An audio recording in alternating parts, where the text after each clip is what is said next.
We are back for another edition of Monday Night Madness with the Cool Ray Coast-to-Coast Racing League on the Coast2Coast Racing Network. As always, we begin the night with the Coast-to-Coast Racing League Raiders for the C Division. As always, the C Division is brought to you by Malcolm's Mills Millwrighting.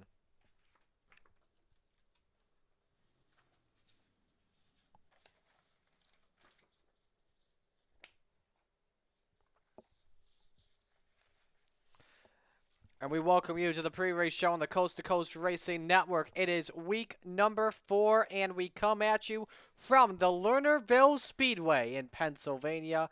It is always an exciting track here in the Sarver area on the Coast2Coast Racing Network and on Slide Job Racing Network. Hello, everyone. I'm Marty Sakala here.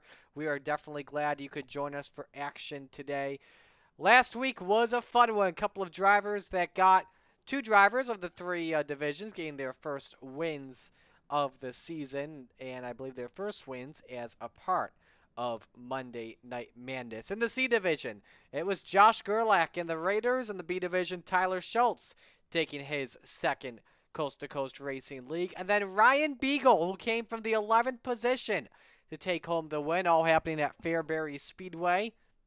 I don't think it was really anything that anyone saw coming. Big day full of racing. Obviously, the NASCAR Cup Series racing today at Talladega after being rained out yesterday. And how about Bubba Wallace? His first career Cup Series win at Talladega. I know it was rain shortened, but he earned it at the right time. And big congratulations to Bubba Wallace on that. I don't think we can continue on that in this broadcast without saying that. He definitely deserved it. Let's break down the Lernerville Speedway for you tonight. Pit road speed, 30 miles an hour. Well, who cares about the pit speed? I haven't done this in a couple of weeks. So, 0.4 of a mile racetrack, seeing around 12,000 in Sarver, Pennsylvania. It is a D-shaped oval, the back stretch, a little bit curved out between turn 2 and 3. The banking, 14 degrees in the turns and 6 on the straightaways. And this is a track where you have to be very careful when it comes to the turns because there is no wall next to them. If you go too far over the cushion, your night could end quickly because we've seen drivers overdrive it in the corners and they get into that runoff area where it's just flat over the top of the banking. And sometimes you flip the car, sometimes the car gets spun around. And usually your night will come to an end that way. It has worked sometimes as a little runoff area when you're on the exit of 2 and trying to have the car straight on the back straightaway. But those turns can definitely turn into Calamity Corner in an instant. Definitely known for its stiff competition and high banking. Let's break everything down here with our standings brought to you by iRacing League Manager.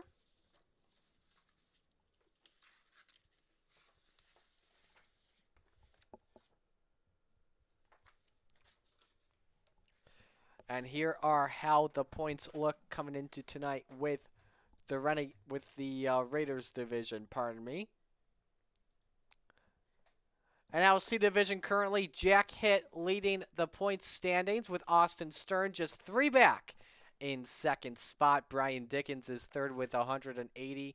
Fourth, Jesse Atkinson, 171. Those are pretty much your main 4 drivers currently in the battle for the championship. I know it's definitely very early on in the season. Sean Bauer is 5th in the standings with 155. David Lester is 6th. He's got 144.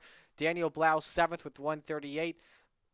8th is Joe Halter with 127. 9th, Mason Hine with 115. And 10th is Curtis Klinger with 113.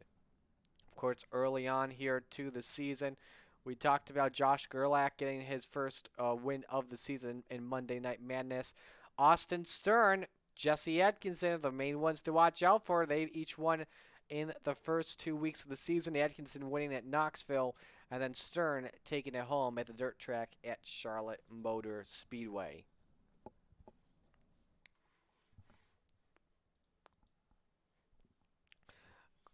Again, stand by, ladies and gentlemen. We are getting ready to go for action here. For those new to the Coast-to-Coast Racing League, here is how it works. Drivers are currently in a 25 minute practice. However, though we are at the unofficial end of practice, drivers are currently in a drivers meeting. We have 20 drivers on the entry list as of right now, so they all will make the field. Maximum field of 24 drivers.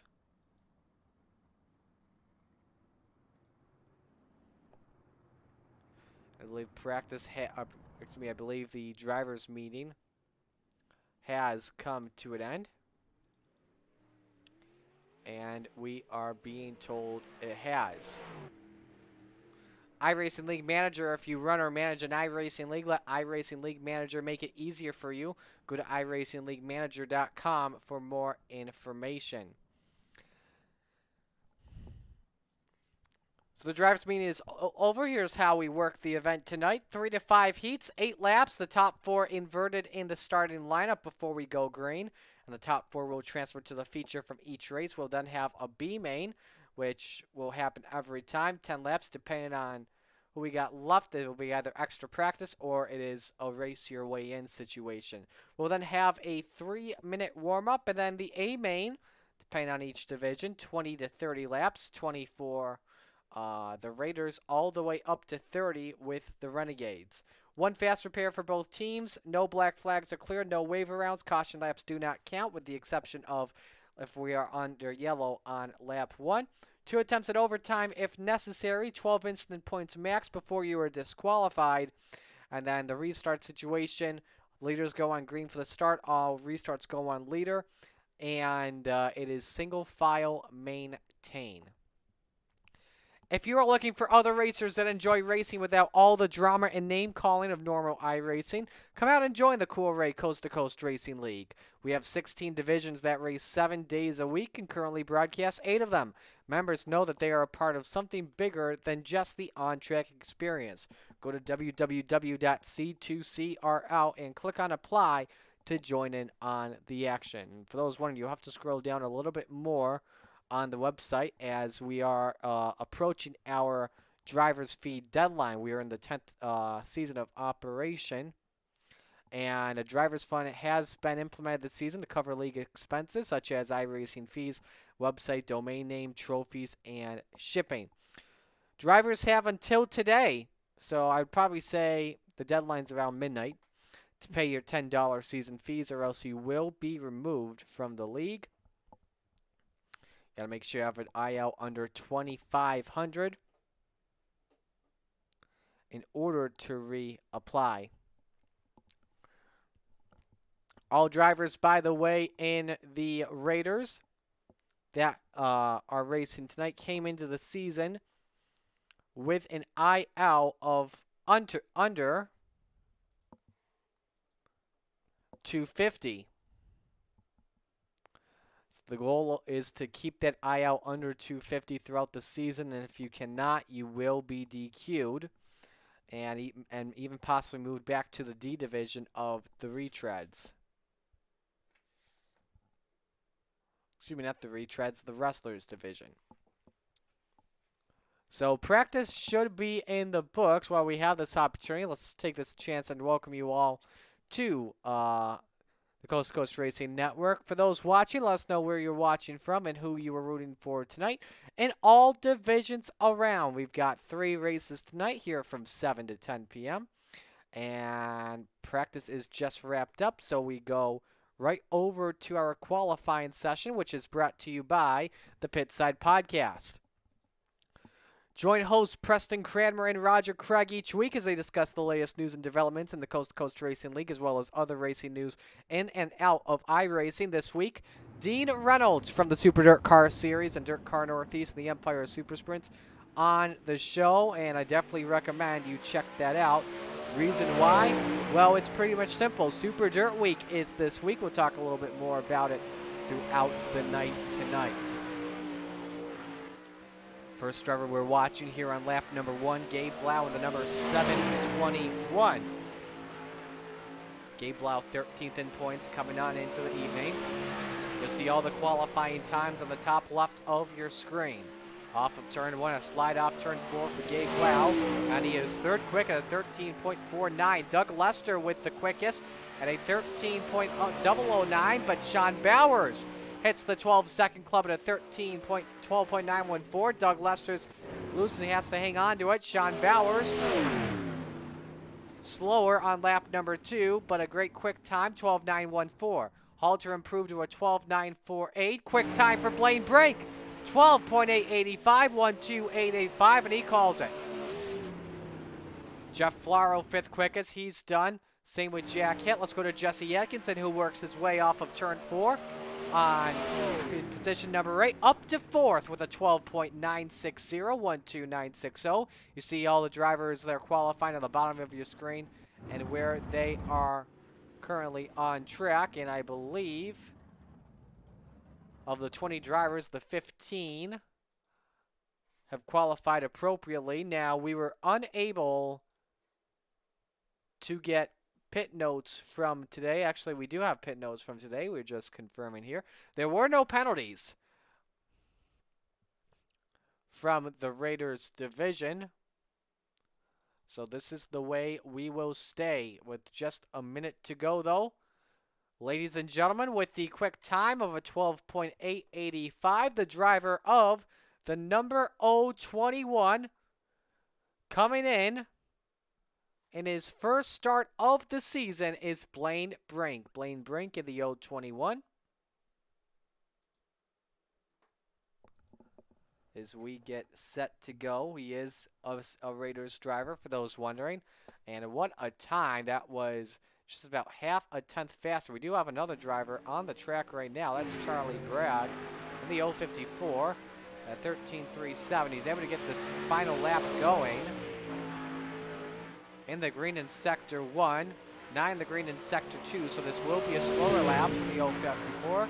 Pardon me, good enough Sector 1 to improve up to 13th quick at a 13.303. So that will do it for qualifying, ladies and gentlemen, as we get set to go for the heats. First heat about to go down tonight, and heat race number 1. Brought to you by our friends at the Lucas Oil Empire Super Sprints, celebrating over 37 years of exciting 360 sprint car action in the northeastern United States and Canada. Stars like Paulie Colagiovanni, Jason Barney, Chuck Having, Matt Tanner, Billy Van Immergen, and many more come to a dirt track near you. For more info, please log on to EmpireSupersprints.com or visit our Facebook and Twitter pages. The Empire Super Sprints, where the tradition of excitement guaranteed lives on. Billy Van Immergen, or as they call him, Billy V, will be participating in Super Dirt Week with both the Big Block and 358 Modified. So we are set to go for the first heat race of the night, and here is how they line things up. We're going to update this here. Apologies for that.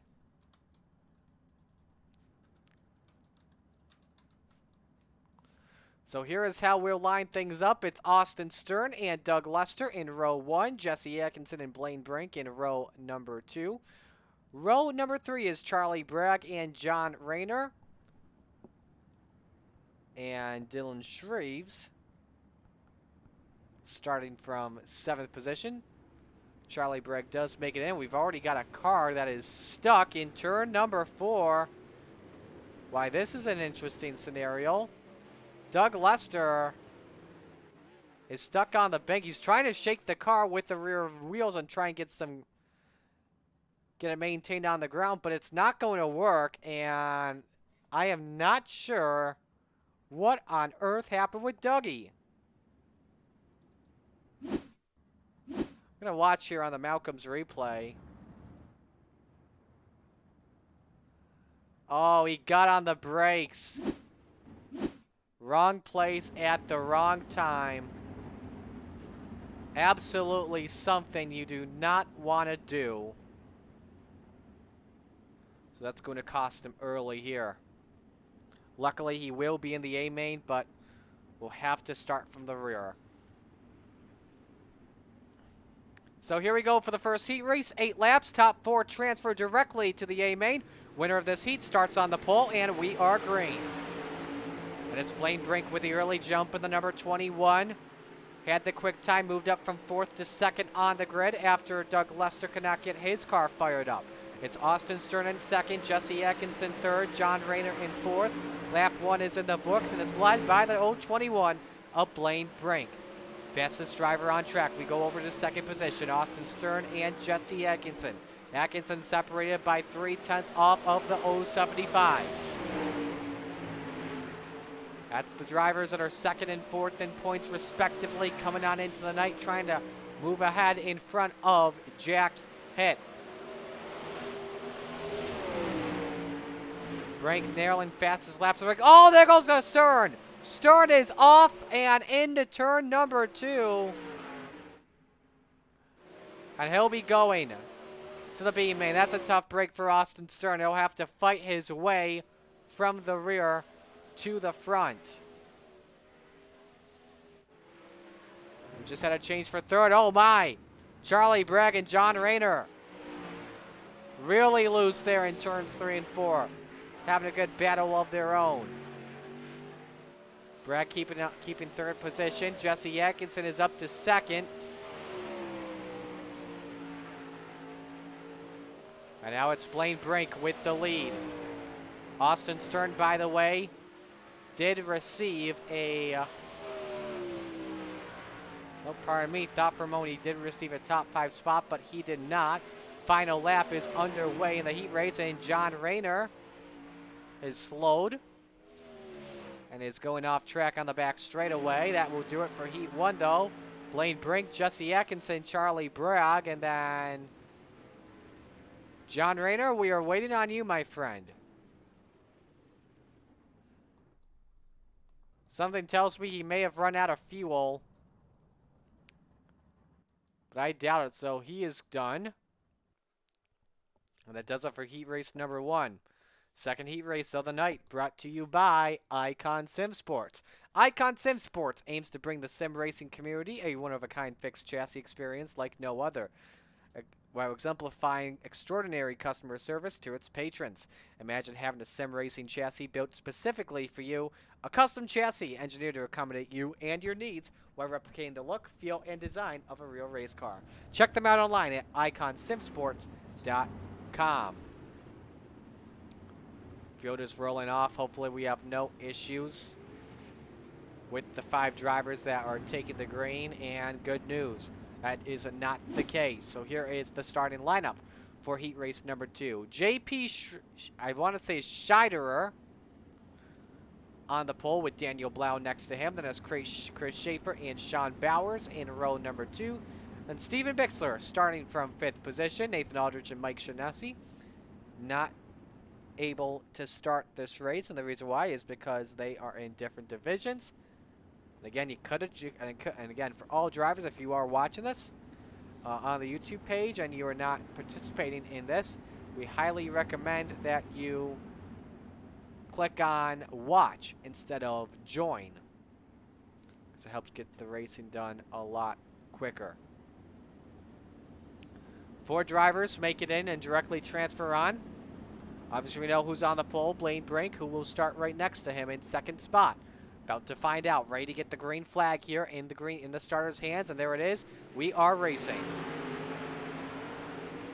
Early on, Scheiderer trying to get the edge, but on the high side, Daniel Blau where it's rubber. Scheiderer tried to slide on up, but he slumped just a little bit too much. Opens up the door for Daniel Blau, who takes a look all the way down to the basement. Oh, they make contact to get together. That got very close, but Scheiderer keeping the lead. They are trading sliders back and forth off of turn number 2. We got one that's way loose. That's Bixler in the 75. Blau back down to the inside. Can't hold on to the lane, and he falls back to 3rd. Bowers to 2nd. Now he wants a piece of the race lead. Puts the slider on Scheiderer. Just had the fastest lap of the race in the 13:43. Bowers goes to the lead. Blau wants 2nd on the outside, and Blau is up to P2.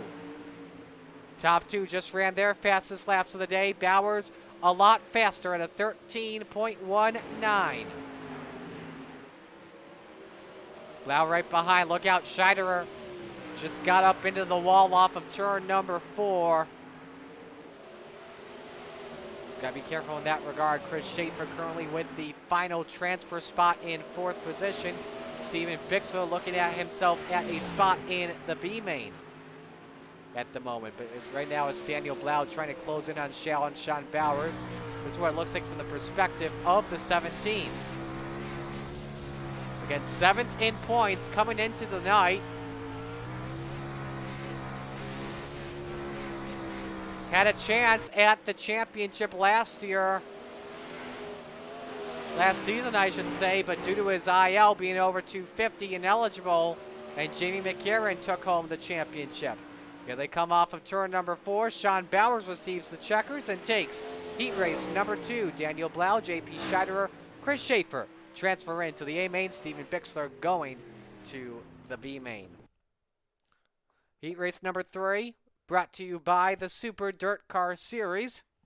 The Northeast Premier Series showcasing the big block modified Premier drivers. From Florida to Canada, the Super Dirt Car Series visits some of the most exciting dirt tracks in front of the biggest crowds.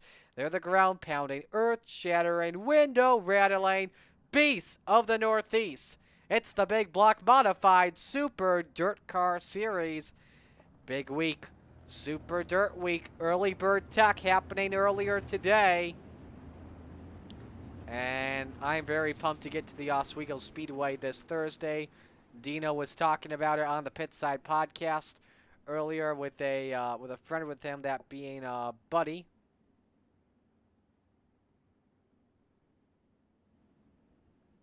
And we get to the lineup. Derek Miller, Jack Hitt in row 1, Jeff Flaro, Joe Halter, row 2, and then Gabe Blau starting in the 5th position.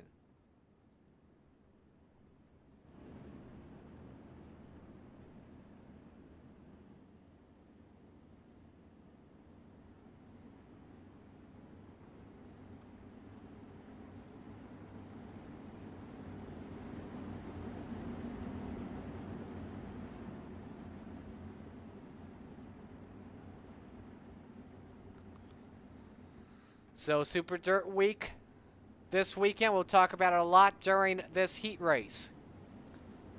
You've got the 150, the Salute to the Trips 150 for the 358s on Saturday night at 5 o'clock. And then Sunday, we've got Pro Stock Sportsman. And then it's the Billy Whitaker Cars and Trucks 200, which is going to be awesome. Derek Miller not having an awesome time. He just spun it in turn 2. Hello, B-Main. Good racing for the race lead as Joe Halter puts a slide job up on Jack Hitt. Hitt wants the crossover in turn number 3, but he keeps the way going. I'll be covering it Oswego from Thursday through Sunday. Be there for Race Pro Weekly and Rock Sports Network, so don't miss out on my coverage. For the most coverage, go follow my Twitter at Marty Sakala. And also make sure you like the Artisan Trackside page on Facebook, as I'm going to be down there. Had a great interview, by the way, with Dean on, I want to say it was Thursday, talking about Super Dirt Week, Oktoberfest, and iRacing. And Dean said that he wants to see Oswego Speedway added to iRacing. Not just dirt, but also asphalt, because if you can make Lanier and USA a dirt track, in his words, then you can make Oswego. You can put Oswego into iRacing easily. But always a hell of a guy. Let's go to the battle for second spot here. Jack Hitt and Jeff Flaro on the line. There goes Hitt. Doesn't matter for him. He is in the B main, though. However, though, it means a start from the back of the field, but he may want to be careful merging back onto the track as Joe Halter goes on by. Here he comes to the checkered flag. Joe Halter winning heat race number 3. And so heat number 3 is in the books, and we are going right to the B main. The B main is brought to you by the friends at SBGC 3D Printing. SBGC has been involved in 3D printing since 2016, committed to making this cutting-edge technology accessible for anyone who has an idea that needs to be manufactured. Check them out online at sbgc3d.com. So all the drivers that are in the B main will be racing in the A main tonight, with the exception of Aldridge and Shaughnessy. And I believe as well Curtis Klinger and Dylan Shreves too. So this should see only 4 drivers, and here's how they are lined up. Austin Stern, Steven Bixler, Derek Miller, and Doug Lester. Very quiet field tonight. I have a feeling the reason is everyone's camping out at Oswego for Super Dirt Week, and that would not be surprising if that's the case. That's definitely a good excuse. I know Preston and Roger are definitely watching. If Super Dirt Week gets postponed, if the 200 specifically gets postponed to Monday, I will make sure Dean writes an excuse notice to me that I cannot come in and commentate.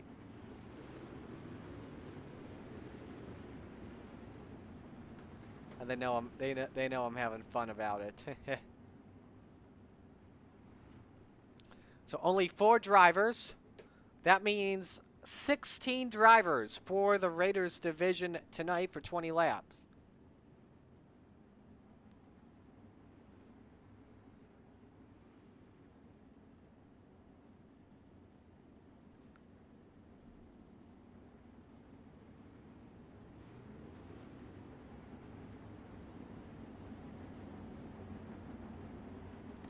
So 1 to go until we get the green flag. After this, we'll have our 3-minute break, and then it will be feature time.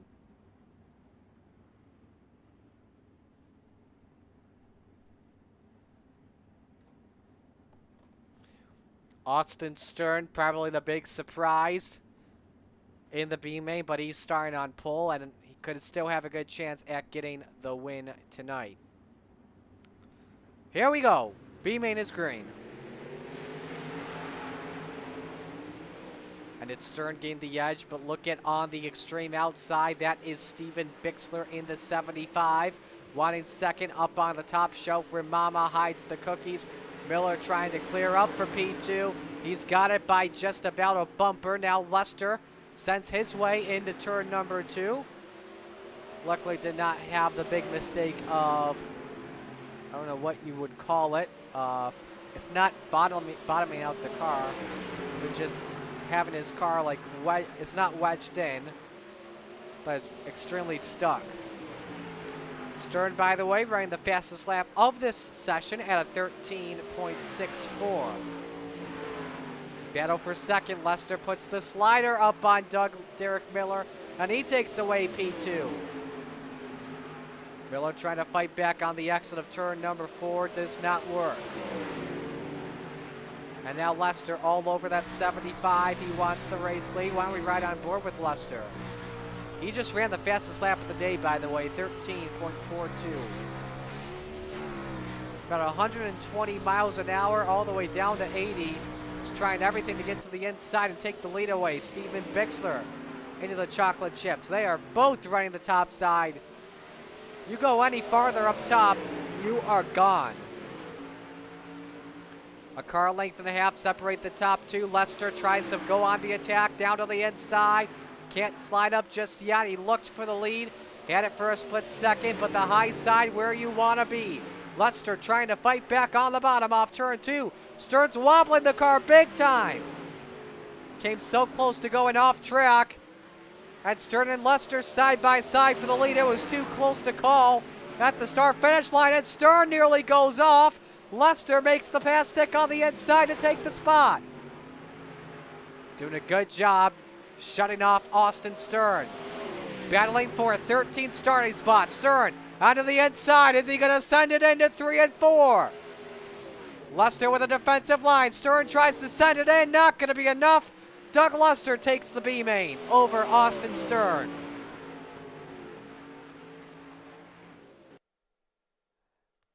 That was a fun one indeed. So now we've got the warm-up. We're going to pause here and take a break. Stay with us, and when we come back, the first feature of the night here at the virtual Lernerville Speedway.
Warm-ups are currently just finishing up now for the Coast-to-Coast Racing League feature for the Raiders tonight.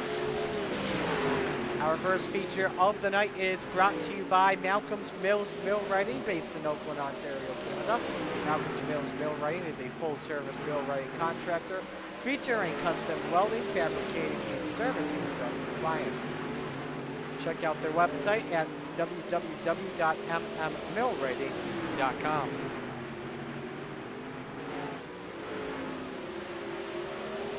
Quickest right now in the warm-ups is Blaine Brink. He's got a 13.512. Will definitely be the favorite to watch out for in the feature tonight. For Brink, by the way, it is his first start in the Raiders this season. Time for the feature, ladies and gentlemen. Here is the starting lineup for 20 laps around Lernerville Speedway. It is Brink on the pole with Sean Bowers next to him. Row 2, Joe Halter and Jesse Atkinson. Row number 3, Daniel Blau and Jeff Flaro. The 4th row, Charlie Bragg and J.P. Scheiderer. Row 5, it's Gabe Blau and John Rayner. Row 6, Chris Schaefer and Jack Hitt. And going through the rest of the grid, we have Doug Lester, Austin Stern, Derek Miller, and Steven Bixler. Ready for the first feature of the night here at Lernerville Speedway.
Lights are off the pace truck. 1 lap to go until we get the green flag for the Raiders. As always, it is 20 laps. Blaine Brink, Sean Bowers, Jesse Atkinson, Joe Halter, Daniel Blau, Jeff Flaro, J.P. Scheiderer, Charlie Bragg, Gabe Blau, John Rayner, Chris Schaefer, Jack Hitt, Doug Lester, Austin Stern, Derek Miller, and Steven Bixler. Pace truck pulls into pit road. Here we go for the first feature of the night. All in the starter's stance, looking for the green, and we're racing. Brink with the early jump on Sean Bowers, immediately moves up to the outside for the lead. Look at the run that Sean Bowers has off of turn number 2. We got a crash early on here. The Blaus have crashed. Gabe and Daniel have gone off track. No yellow though, we remain green as Brink still tries to hold off Sean Bowers. Here comes Joe Halter in that number 220. Wanting the second spot as they go to turn number 3. A couple more drivers have crashed, and there's the yellow. Oh, we got one on its side. But we had a lot of drivers involved in wrecks. You had the Blaus involved of Gabe and Daniel. We got another one sideways. John Rayner has put his car in the pits without a front wing. Charlie Bragg was also involved, and we did have another one on its roof. And I want to say it wasn't Atkinson, but Atkinson, we could tell you, did spin. So we're trying to look at everything on the Malcolm's replay. Try and see what happened. This was on the start with the Blaus. Oh. Gabe went upside down, and then Daniel got turned from behind. Let's see how... Ooh, Daniel just went off in 2. Where John Rayner and Charlie Bragg, same situation. That's when Rayner spun in 2. There's Bragg in the Yeti machine. Oh, my. Rayner was like the Dallas Cowboys. An accident waiting to happen. There's Bragg when he got loose. And then how'd he put it on this lid? There's your answer. Then we had a spin with Atkinson. Trying to make sure we're not back under the green flag, and we are back to green. 127, by the way, was upside down. As the green flag is back out, Brink holds serve on Sean Bowers. Again, just waiting for this to officially update. We tell you this, per race control, the caution laps did count, as we're under caution once again. Being told it is J.P. Scheiderer in the number 227 that went around. And Daniel Blau also in it. So his day goes from bad to worse. See what happened here with Scheiderer. That's off of turn number 2. That's Flaro in front of him. I think he went off in 3 and 4. Kept it going. Came down to Schaefer. Oh boy, they hooked. Around he goes. Another hit from Bixler. How about Blau here? What happened off of turn number 2? Should say what happened in turn number 3.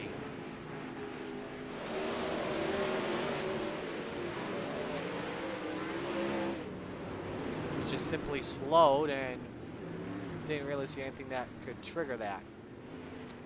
So a lot of drivers, especially your front runners, have had issues early on here. Jack Hitt, look at the front end. No front end on his machine. Brian Dickens not racing today. Jesse Atkinson spun out earlier on. He's back in 16th. And Austin Stern has climbed his way up to 5th after starting in the 14th position. Currently a good day for him so far. Blaine Brink, though, still running the fastest laps of the race. 14 even. 14.001 to be exact.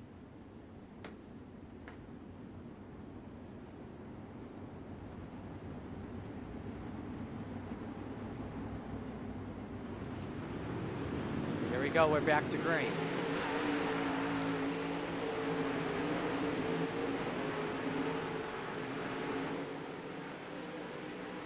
Halter lost it off of turn number 2 for just a split second. Here comes Flaro trying to look to the inside. We're back to yellow. The lap won't count.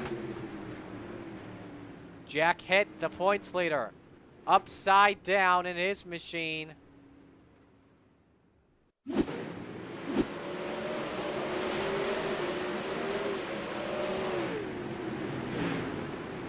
Ooh, into the 75.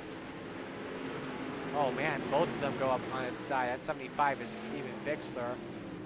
Hitt trying to get it back on its all fours, and unfortunately he cannot.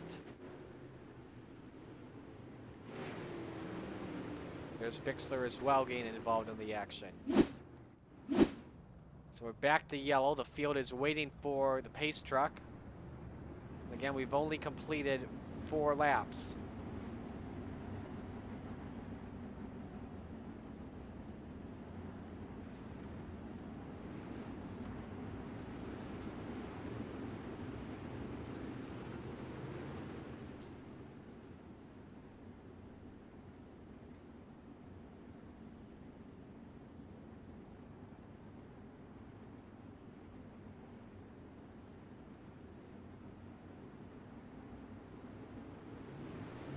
Back to green.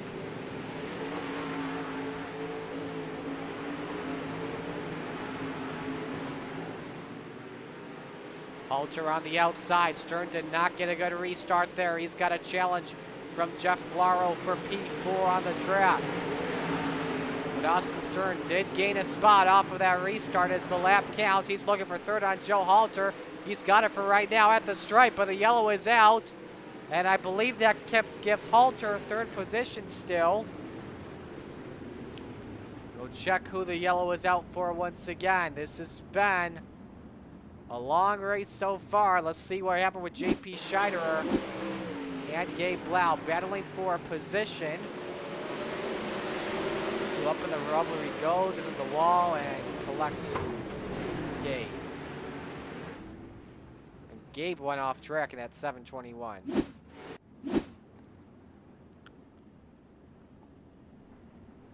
So back under the yellow once again.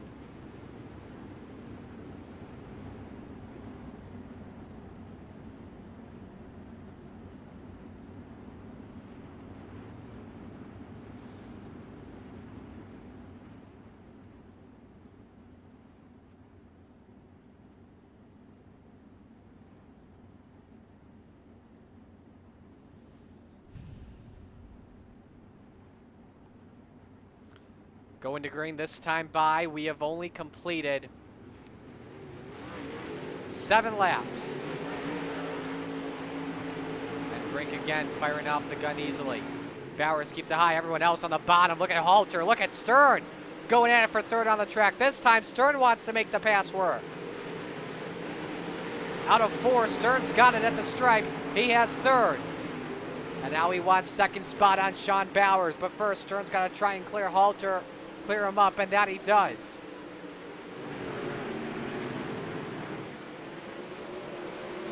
And there's Bowers in that number 03, right from his rear round, as Stern is right behind. Stern just set the fastest lap of the race with a 13.96. Cross flags officially up, 10 down, 10 to go. Daniel Blau has crashed in the number 17. No yellow out, though. We stay green. And we're back to yellow. Never mind that. Derek Miller has spun. That is in turn number 2. We got the Malcolm Street play here with the driver up to 38. Look at Flaro even got the wall there in turn 1. He's collided with the 23 of Schaefer. Then Bixler, who's just had bad luck, been in a lot of wrecks today that have been none of his business.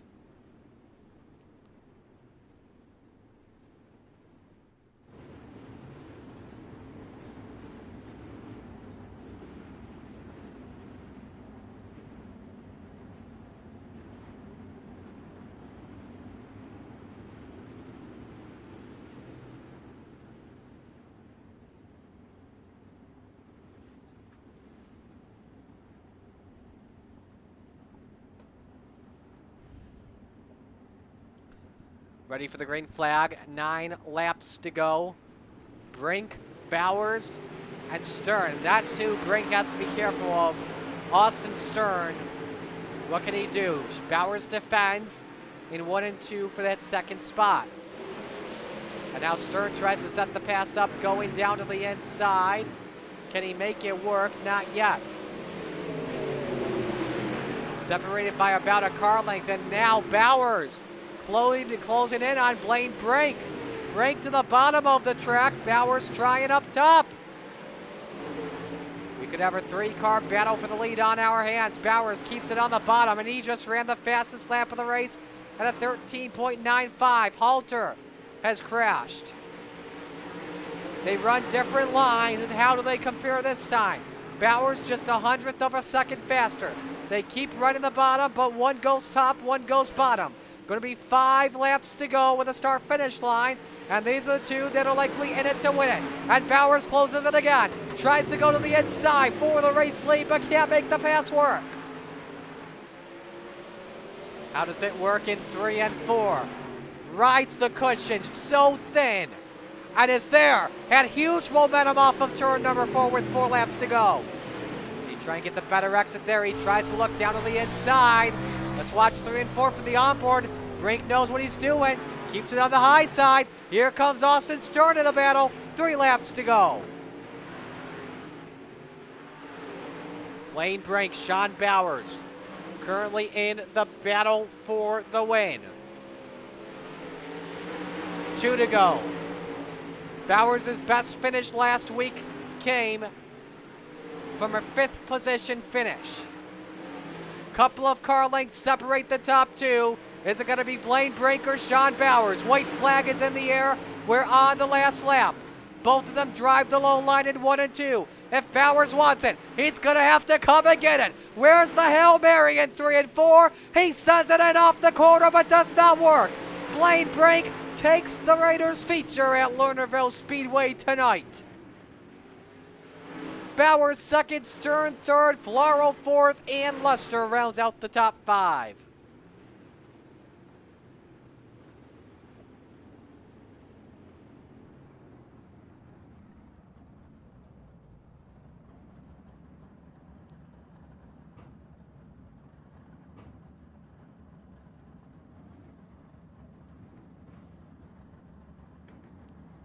So the top 3 pulls for a victory shot, and we're waiting for the top 3 to come by on in.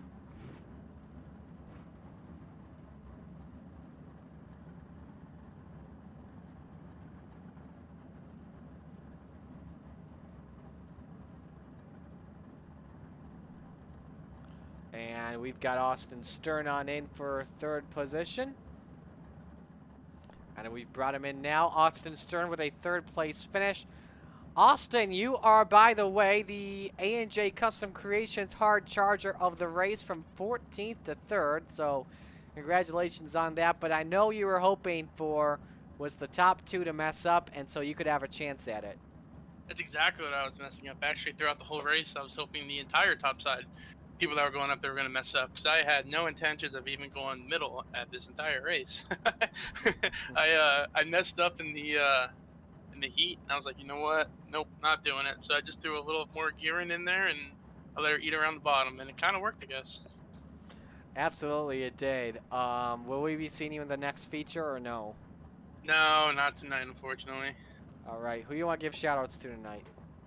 I gotta thank ABR Setup Shop, Redline Race Designs, the One Wish Foundation, Wraps and Stitches, Finish Line Repair, CD Cinematography, and everyone at LGR Motorsports. And I want to say congrats to Blaine. He had a hell of a race, and the kid's hot right now. All right, man, we'll let you go. Nice run tonight, man. Yep, thank you very much. Austin Stern with a 3rd place finish. Let's go to 2nd place in the number 03, and that is Sean Bowers. Sean, you went for it, but unfortunately, Blaine played a little bit of defense well, and ultimately you come home with a 2nd place finish.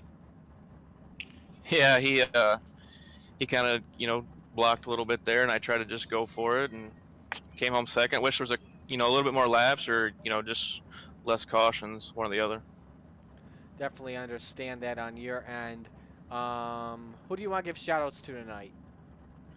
The guys over at the Firm Motorsports, ABR Setup Shot, Mazin's Transport, 2-1 Designs. Special shout out to Kevin for spotting tonight. Awesome job. All right, awesome, Sean. We'll let you go. Nice run tonight, man. All right, so Sean Bowers finishes 2nd. Time to go to Cool Ray Victory Lane, and we're about to talk with Blaine Brink, his first win of the season. Blaine, you were just dominant throughout the entire night. How good was that car?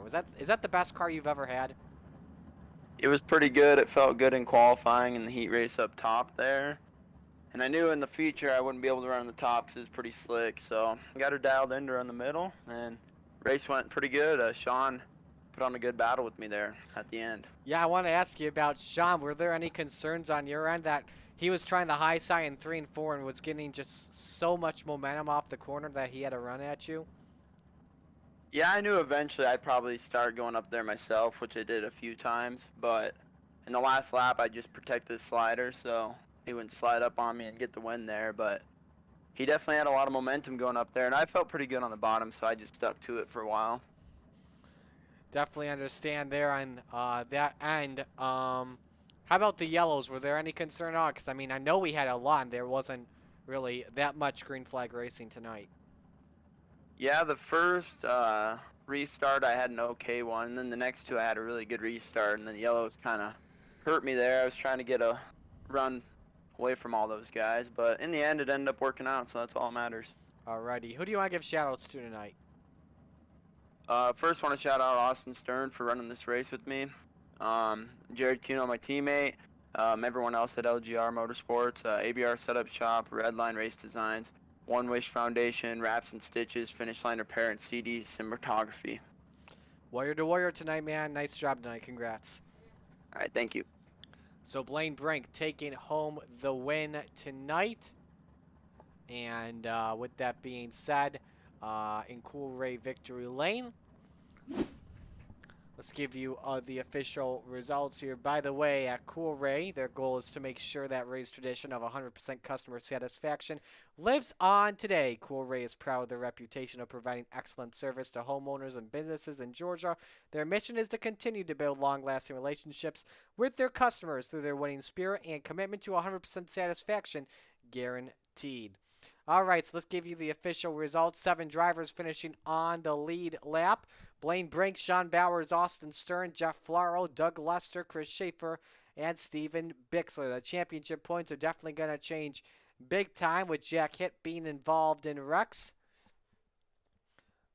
As we go through the standings, Brian Dickens not racing, Jesse Atkinson coming home in the 10th position, a lap down. So Austin Stern pretty much going to take over the points lead after that race that went down.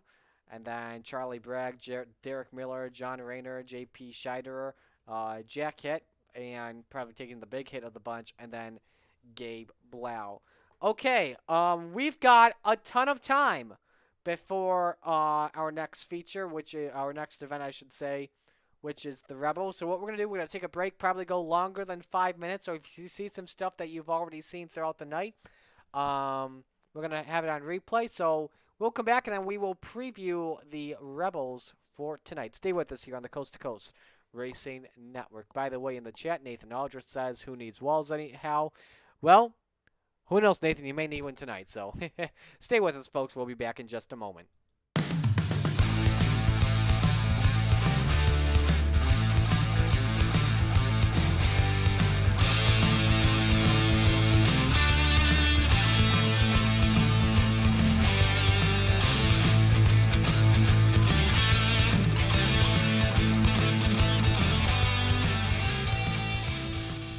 People want to have a one-stop shop. They need us for now all these different services, not just the heating and air side. When things are going wrong, you want the company that's going to be able to get things done as fast as possible for you. Today we're going to be in over 600 homes. What the customers can count on is we're going to send a competent person to your home with a vehicle that's stocked and prepared. We're going to do what's right. Right now, we're waiving our $79 service fee with any Cool Ray, Brightbox, or Mr. Plumber service.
GeForce TV delivers the excitement of short track racing to places it has never seen before. With dynamic production elements and state-of-the-art technology, GeForce TV proves what the racing community already knew. Race fans are plentiful and they are hungry for excitement. Last year, GeForce TV streamed over 250,000 hours of intense racing action for fans all around the world. Nearly 750,000 fans viewed our streams and on-demand videos. By the end of the racing season, our subscriptions rose more than 400%. What does all this mean for you and your business? Motorsports marketing in Canada has never produced such amazing and measurable results. Cashing in on the benefit of motorsports marketing is easier than it's ever been. Work with a team, work with a speedway, work with a series, or join the excitement directly with us at GeForce TV. We are excited to see you all back at the races. But until then, see it all on GeForce TV. Subscribe today for free at GeForceTV.net.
We welcome you back, everyone, to the Coast to Coast Racing Network. As we are getting ready to go tonight for the Rebels. That is brought to you by our friends at the Lucas Oil Empire Super Sprints. It should be a fun one tonight while we have time. As final moments of practice are getting underway, we can tell you about the car count we currently have. At the moment, that will be 17. As of what we know of right now when we take the green flag. Let's give you point standings right now, brought to you by our friends at iRacing League Manager. We are currently in the drivers meeting right now. Lance Ripka, who you see right now on your screen, has an 11-point lead on Nicholas Vickray. Third in points with 190 is Kevin Fry, 2 behind Vickray. Brandon Dittmer is fourth with 182, and a good battle there against Rory Collins, is the main 5 right now in a battle for the championship. And then you've got Matthew Ramsey in 6th with 158, tied with Joe Backus. Jeffrey Kemper is 8th with 153. I'm sorry, Ramsey and Backus have 158. And then Ryan Beagle is 9th with 143. Mike Cranmer is 10th. He's got 133.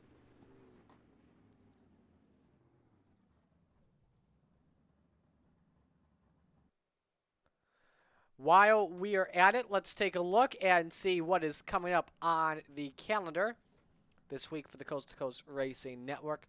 First off, for the broadcasted events, we have got Hometown Heroes at Eldora. It is a Wayne Parker fundraiser and also Red Cross Night. We've got fixed 305s, fixed 360s, and the wingless 360s happening beginning at 7 p.m. Then Thursday, it is Thursday Night Thunder with fixed 358s at 7, fixed 358s and big blocks combined at 8 o'clock, and then Pro Late Models at 9 p.m. Wednesday night broadcast on OSRN, and Thursday night on Max Speed TV. Here is what else is coming up. Actually, part of that, we're going to go right into qualifying, which is brought to you by the Pitside Podcast. So we're going to get right into things a little early tonight. Going to start things off here with Nicholas Vickray in the 00. Just a lag spike on our end, so apologies for that.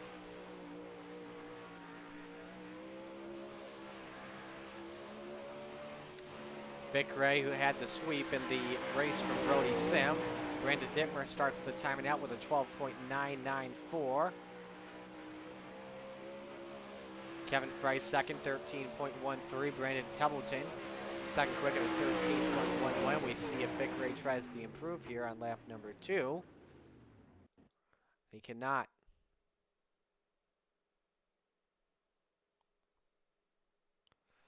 Looks like we're having some technical difficulties on our end. Jamie McCarron goes second quick.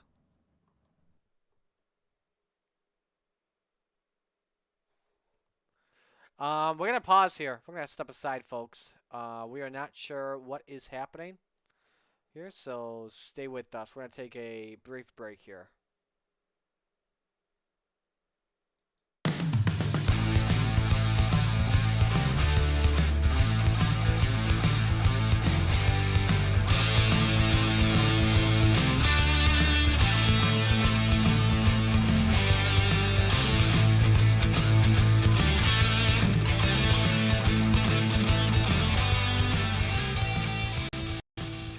People want to have a one-stop shop. They need us for now all these different services, not just the heating and air side. When things are going wrong, you want the company that's going to be able to get things done as fast as possible for you. Today we're going to be in over 600 homes. What the customers can count on is we're going to send a competent person to your home with a vehicle that's stocked and prepared. We're going to do what's right. Right now, we're waiving our $79 service fee with any Cool-Ray, Brightbox, or Mr. Plumber service.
All right, we're back, ladies and gentlemen. Apologies for the technical difficulties there.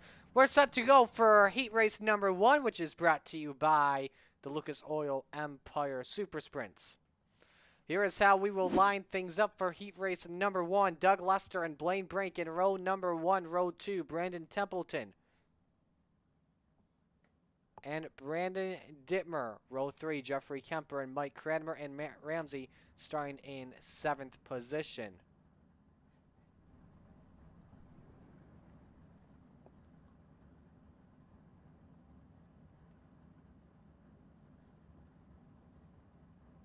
As the field gets ready to roll things off, the top 4 from each heat, obviously inverted before we go racing.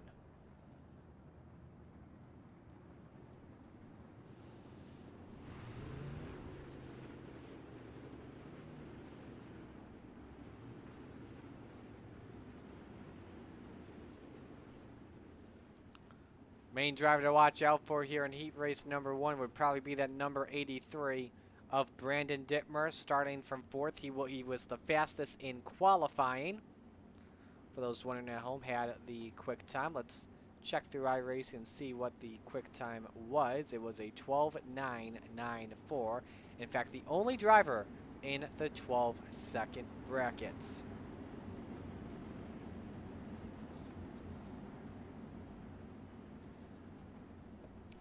One to go until we get the green flag. 6 drivers here in this heat. Top 4 will transfer directly to the A main based off the entry list we saw earlier.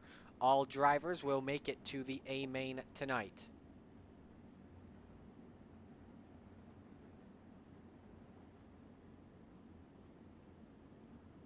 Pace truck is in, and it's in the starter's hands.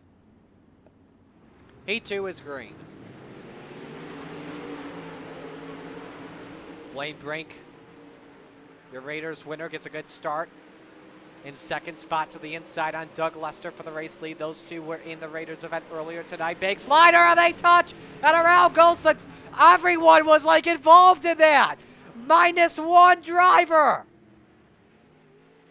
The only guy I don't think has damage in all of this, ladies and gentlemen, is Mike Cranmer. I don't think I've ever seen that in sprint car racing. We're going right to the replay because I don't know what else there is to show you. Ah, they just touched wheels. Brink just slid up a little bit too much on Lester. Collects the 3rd place driver. Oh, it collected the 4th place driver too. The entire field. Don't tell me the entire field was in this. I think the only guy that missed the wreck was Jeffrey Kemper.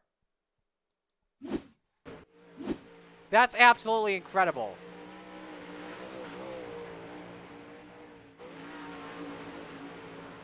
Brandon Templeton, if I were you, I'd just give your spot up to Jeffrey because he was the only one that missed that wreck. All bow to Jeffrey Kemper. That is one of the craziest things I've ever seen in a heat race. So somehow, after all of that, Mike Cranmer is leading by 1.8 seconds on Brandon Templeton. Here we come. White flag is in the air from Mike Cranmer, and this will be a pole position for him in the heat, and Brandon Dittmer has crashed. We are getting reports of. Off of turn number 4, though. Doesn't matter. Mike Cranmer is on the pole tonight. Wow. You know what they say? You can't win it in turn 1, but you can lose it in... You can't win it on lap 1, but you can lose it on lap 1. And that's what everyone did, unless your name's Mike Cranmer. Then he just won it on lap number 1. Anyway. Heat 2 brought to you by Icon Sim Sports. And this is how we line them up. Jack Clevenger and Ryan Beagle in row number 1. Kevin Fry and Lance Ripka. That's row 2. Craig Vaught and Joe Halter in row 3. Beagle, by the way, was your winner in the Renegades last week. Had a top 10 finish in the Rebels class. Was able to transfer up and pulled it off by surprise to a lot of drivers in the field.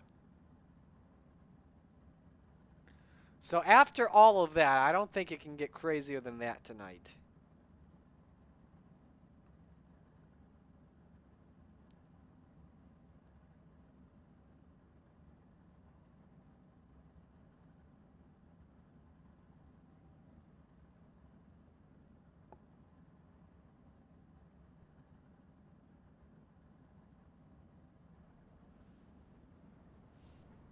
So as the field rolls off for their 2 pace laps here, Kevin Fry has always been a threat these past few races.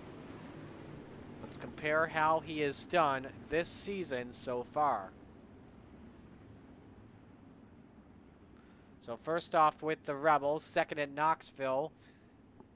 Finished in the back at Charlotte, but then rebounded to a 4th place finish at Fairbury. He's only raced in the Renegades once this season, was in Knoxville where he took home 8th. Ryan Beagle, man, though, if he can win in the Renegades, he can win anywhere. So we'll watch him very closely. Lights are off, 1 lap to go until we receive the green flag. It should be a thing where, and we do this at Land of Legends Raceway, when if the pit exits in turn 4, just come to the start. Just come to the white flag right when you come out of the pits. So, I don't know, but that's just me. So, Clevenger and Beagle are the front row. Again, 4 out of 5 drivers will transfer directly to the A main. The lone driver will go to the B main. We won't have that many in the B main tonight, but everyone will make the field regardless of where you finish. So here we go. And already Kevin Fry says, give it to me 3 wide. The low line, though, did not get going at all. Ryan Beagle and Lance Ripka go 1-2. Clevenger back to 3rd, and Kevin Fry's in 4th.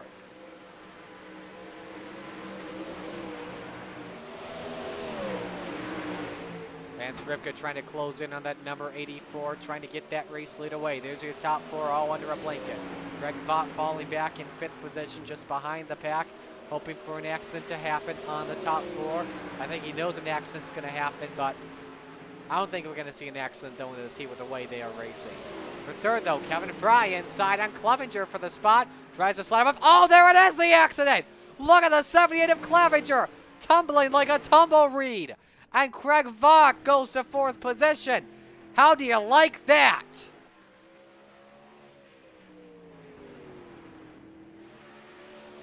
So Fry to 3rd. Ryan Beagle just ran the fastest lap of this heat at a 13.16. Ripka all over the tail, though. 2nd position. That's from the rear end of the number 84. 0.3 of a second separate the top 2. 2 laps to go in this heat, and Ripka is closing in just a little bit. Just ran his fastest lap of the day at a 13.21, 400ths quicker than Ryan Beagle. White is in the air. Ripka closes in again, this time by 0.05 of a second. Who is going to start next to Mike Cranmer tonight? Ryan Beagle or Lance Ripka? They both keep the outside, and Ryan Beagle will start from 2nd tonight. Fry and Vaught round out the top 4.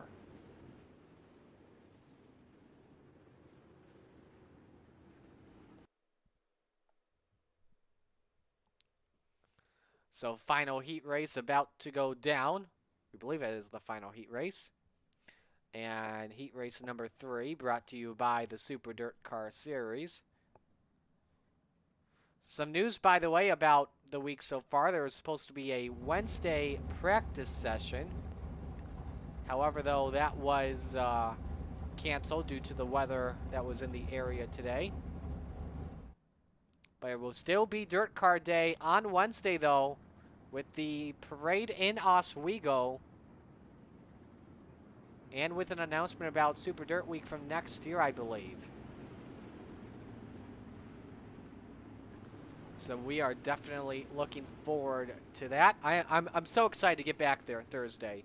You know, I've been to Oswego twice this season for NASCAR Wheel and Modified Tour events. That was when Oswego was paved. Now again, dirt for the first time in 2 years. I should say clay specifically.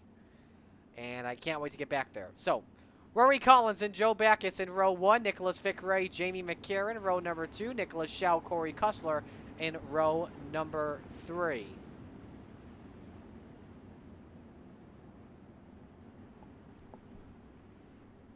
Two drivers will go to the B main.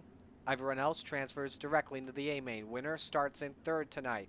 Watch that second row closely of Vick-Ray and McCarron. I tell you, this is a pretty packed heat. That's for sure. There's a lot of drivers in here to like. What's not to like here?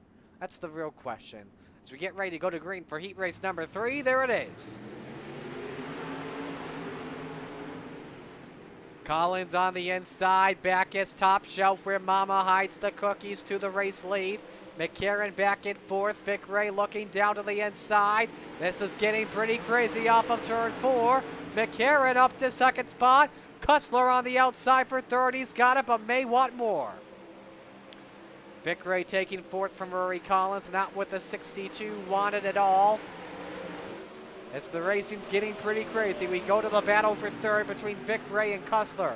Fastest lap just run by Jamie McCarron at a 13.35. Again, the number 211, Vick-Ray on his tail for P2. Better line by Vick-Ray, closing in just a little bit. He just ran the fastest lap of the session, 13.24. That was an 1,100 second faster of a lap. And now make this a 3-car battle for the race lead. McCarron and Vick-Ray all over Joe Backus. Will be 3 laps to go at the line. There it is. McCarron wants the lead from the 46. He's a 10th quicker. Down to the inside for the race lead. Doesn't work. Vick-Ray tries to take advantage of it. He can't do it either. 2 laps to go. Keeping it on the outside. McCarron's got the poker face behind. Backus can see it in the rearview mirror. McCarron tries it in 3 and 4. Can he get the inside to work? No, he cannot. It'll have to come down to a slide job if you want to get by Joe Backus with the way the track is. Still tacky at the moment. He's losing some ground, though. McCarron and Vick-Ray go at it for 2nd spot. Off of turn 4, Joe Backus takes the win in heat 3. Kussler joins the top 3 in transferring.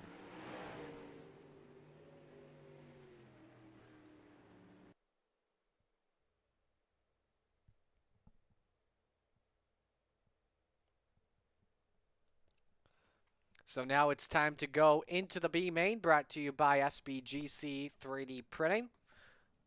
Blaine Brink and Jack Clevenger on the front row. Nicholas Schau, Brandon Dittmer in row number 2. Joe Halter, Rory Collins, 5th and 6th. Those should be the only drivers we have. Matt Ramsey, if I have this correct, is ineligible. Nope, he is eligible. He is a B division driver.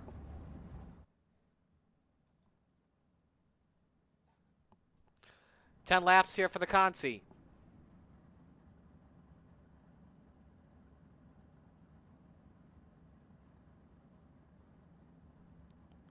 Waiting for one more driver. Just trying to confirm who that is. I believe we are good.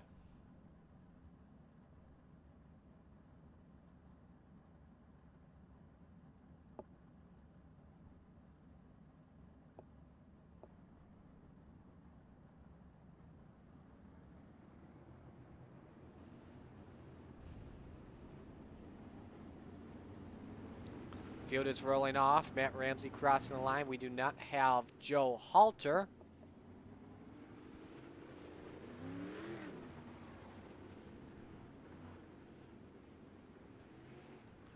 As the field comes up to the pace truck, lockstep formation. Be 1 lap to green when they come across the start-finish line. Again, we've already figured out 12 positions. We'll just have to figure out the next 6 right here, right now. So it should be about an 18, 19 car field if Halter races. When we go racing. Blaine Brink, probably the surprising name of them all here. After what happened, I don't think, think of who won't be, everyone outside of him made it, and I'm not surprised. I think Brink just gave up after that heat. Said, take the spots back. B-Main is green. Oh, and Brink and Clevenger, you gotta be kidding me. They get together on the start. That's not gonna be good to Brink's IL. That's likely going to be a step back into the C division again next week. But he's up to third. It will be interesting to watch this comeback closely. But it is Shell and Dittmer with the early lead, and they could be battling for it right now. Shell very loose off turn 4. Dittmer doesn't take advantage of it. Different lines in a 1 and 2. Oh, look at the run Dittmer has. Into the inside. If he slide jobs him, could be an easy pass for the race lead. The high side. A lot of rubber being taken in. Blaine Brink makes it a 3-car battle. Easy pass for second on the 83. I don't think there's got to be a lot of respect between Blaine Brink and Jack Clevenger tonight. With 5 to go, they're in second and third, but here comes the 0-2-1. Look at the head of steam down to the inside. He sends it in at the cross flags. To the lead, Brink goes, but Show wants the crossover, and Brink's in the wall. He tagged the wall, but not an issue. Keeps the high side. Hello, goodbye. Blaine Brink back up front. And doesn't need a slide job needed. But Shell wants it back. Inside he goes. He wants the slide job. Sends it in. Brink says, oh, bye-bye. Shell off track, back into the 4th position. And we put our eyes back on the top 3 with 3 laps to go, especially Brink and Clevenger, who are your front row, rebounding after troubles right from the wave.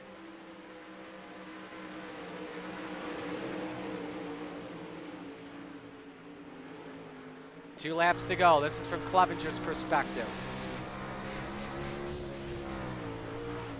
Definitely has a fast car right now. Does he want to finish ahead of Blaine Brink, or does he want to wait? You don't want to create as many rivals as possible, so if he doesn't go for it, I respect that. He goes for it. Not going to work, though. Brink takes the B-main. Again, everyone transfers in. So prelim action for the Rebels is in the books.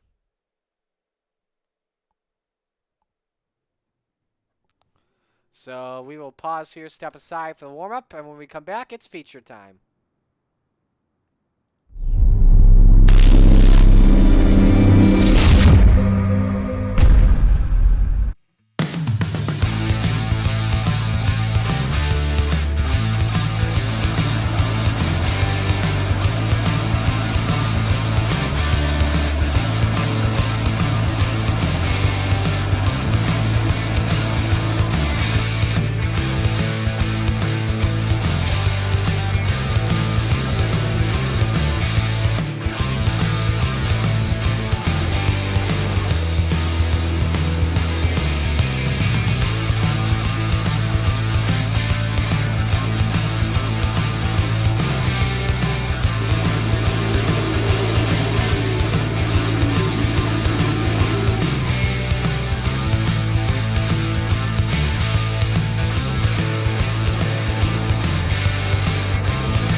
see how the dirt looks, but it's actually a driver that's gone off track, that being Joe Backus.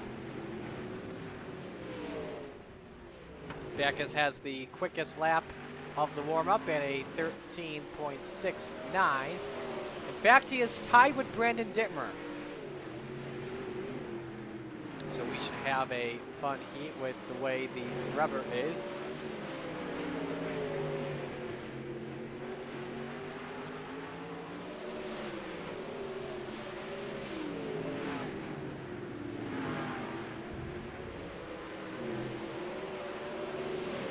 And warm-ups are officially complete. 17 drivers taking time in the warm-up. 18 to 19 car field as we get ready to go racing for the Rebels feature. Let's give you the starting lineup for the B Division, 25 laps tonight. Mike Cranmer, a surprise pole after everyone in his heat crashed, except for him and another driver.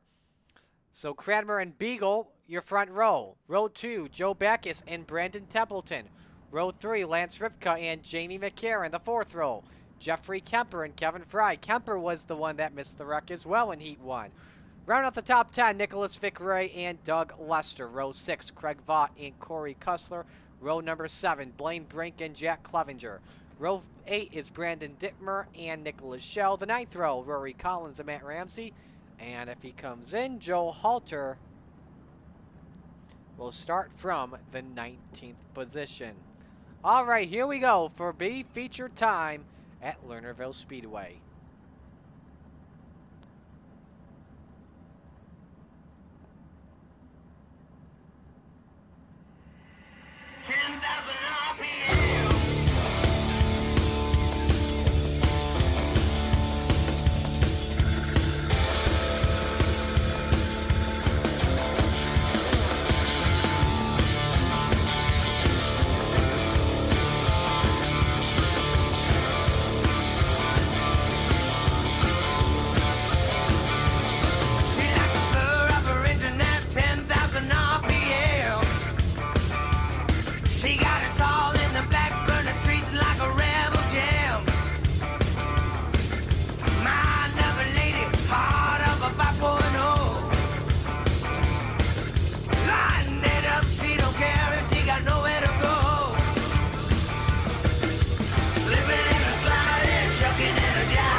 Drivers, 1 lap to the green flag for 25 laps around Lernerville Speedway, and it's going to be an absolutely fun one.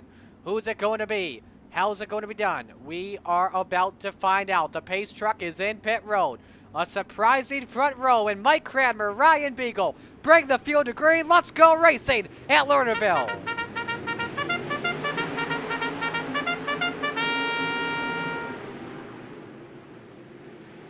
My goodness, a big run for Ryan Beagle off of turn number 2. And he gets the lead early on here. Cranmer second. Look at the best for third. Oh my goodness, we're going to have a pile up. Kevin Fry is the one up on his side. And he's trying to get that back on all fours, but no chance at all. Kemper and Fry were the ones that got together. And I do not think that we completed lap number 1.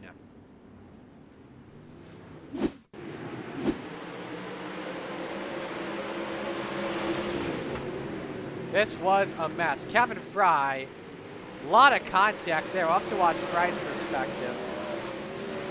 Just a little bit more closely, because he was like the only one that got involved in that. I thought that was about to be a massacre.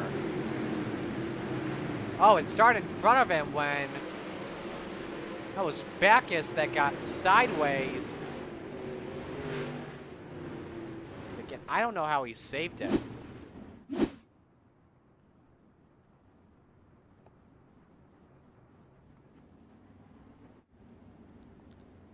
So we're just checking everything here if we are good for race control.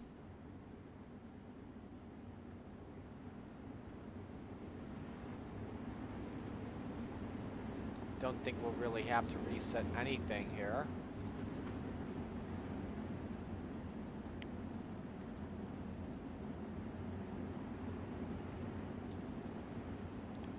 So confirmed, we are good on the lap counter. Beagle will bring the field back to green, but he's blinking pretty good with Mike Cranmer in second spot.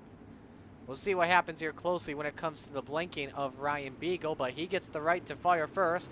We're back to green. He fires and we're going. And there goes Ripka down to the inside for second spot. 3 drivers all over the number 70. Ripka takes second position, and Lester sends it in for third spot. Inside is Brandon Templeton for the spot. He can't get it. Here comes Jamie McCarran. Big mess off of turn number 2 as Lester's the fastest car on track. He wants second spot on Lance Ripka. Can't get it off the corner at all. Brandon Templeton in the battle all the way down to the basement of the track, falling back in 4th position. McCarran still trying to challenge, pulls up to the outside. And we've got a 3-car battle for the lead brewing. Here come Ripka and Lester. Check that, the yellow is out. Oh no! Mike Cranmer is involved. That's a tough break. Your pole sitter involved in a wreck with the 00 of Nicholas Vick-Ray. Oh boy, oh my. Nice save from Mike, and then he got turned off the 83 of Dittmer. Up on its side it goes. And he puts it in the garage. He was having such a good run. Again, started on the pole. The yellow definitely what Ryan Beagle wants, so we can try and refocus.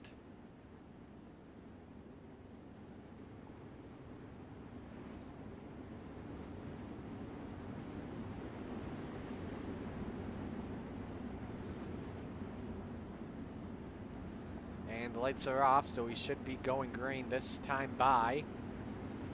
Will be 6 laps that go up on the board this time. Excuse me, 5 laps that go up on the board. Beagle leads, Ripka second, Lester is third, Templeton fourth, McCarran fifth, Vick-Ray sixth, Cussler seventh, Backus eighth, Brink is ninth, and Dittmer rounds out the top 10. Beagle gets the right to fire first, and we are back to green.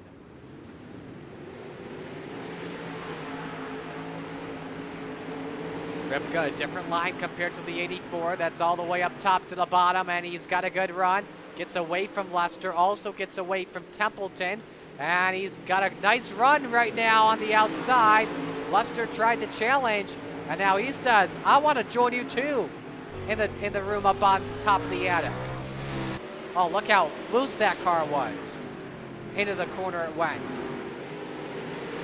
And for the lead, Ripka looking on Beagle. Nicholas Vick-Ray in 5th, just had the fastest lap. Pardon me, it was now Dittmer in 8th with a 14.08. Ripka's got a nice run in the corner on Beagle. Oh, look out! That got close between him and Lester at the stripe. Barely give it to Beagle. Beagle clips the grass, but off the corner, Ripka's got the edge on the exit. Both cars find it out, same with Doug Lester. It's still Beagle at the line. I don't know how he is edging out Ripka some way, somehow. Bad exit for the 84, trying to crowd him up top. Ripka better be careful on the exit because there's a car right there. And that car was Brandon Dittmer. He just ran the fastest lap of the race moments ago. And now has to put that baby in gear. And fades the back. Car was really loose off turn 2 at first, and I believe that's Jamie McCarran behind him. Oh, he spun it off the track. Makes a nice save though, no need for the yellow. Then I think it's right here when he tries to get, oh, we got the wall there. Loses the front wing of the car. That's a tough break for Dittmer.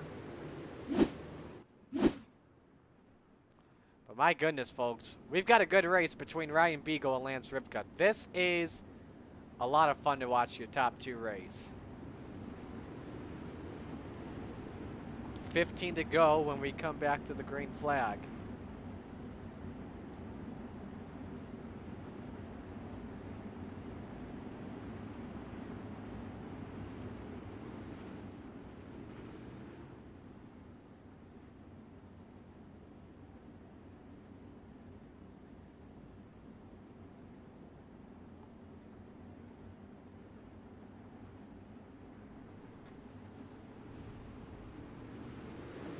Back to green.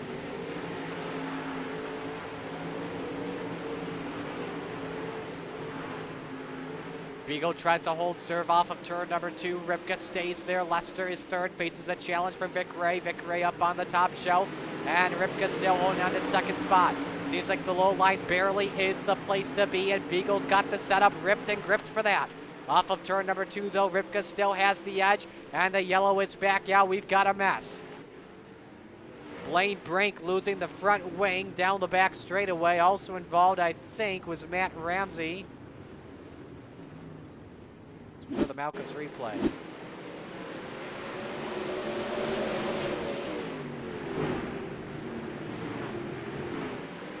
Ooh, contact with Vic Ray. And there's Ramsey, who lost it all by himself in that 45 machine.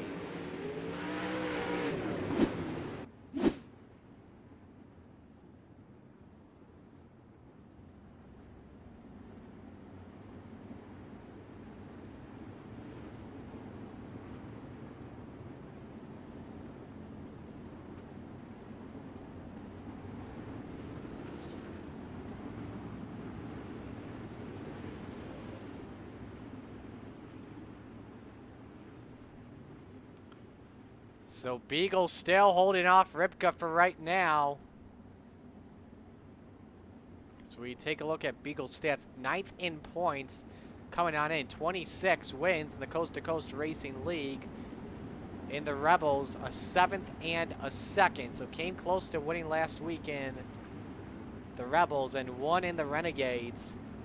So we could have another challenger in the Renegades tonight. We'll just have to see, all depending on if, as long as Beagle finishes in the top 10. Lester's been trying to challenge Ripka for second position, but nothing's been really working in full stone here as the pace truck is in. Cross flag showing. We're back to green.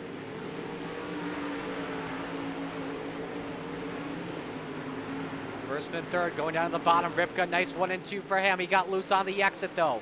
Trying to grip that thing up top. Lester for second spot. Tried the 2 for 1. Doesn't work at all at the stripe.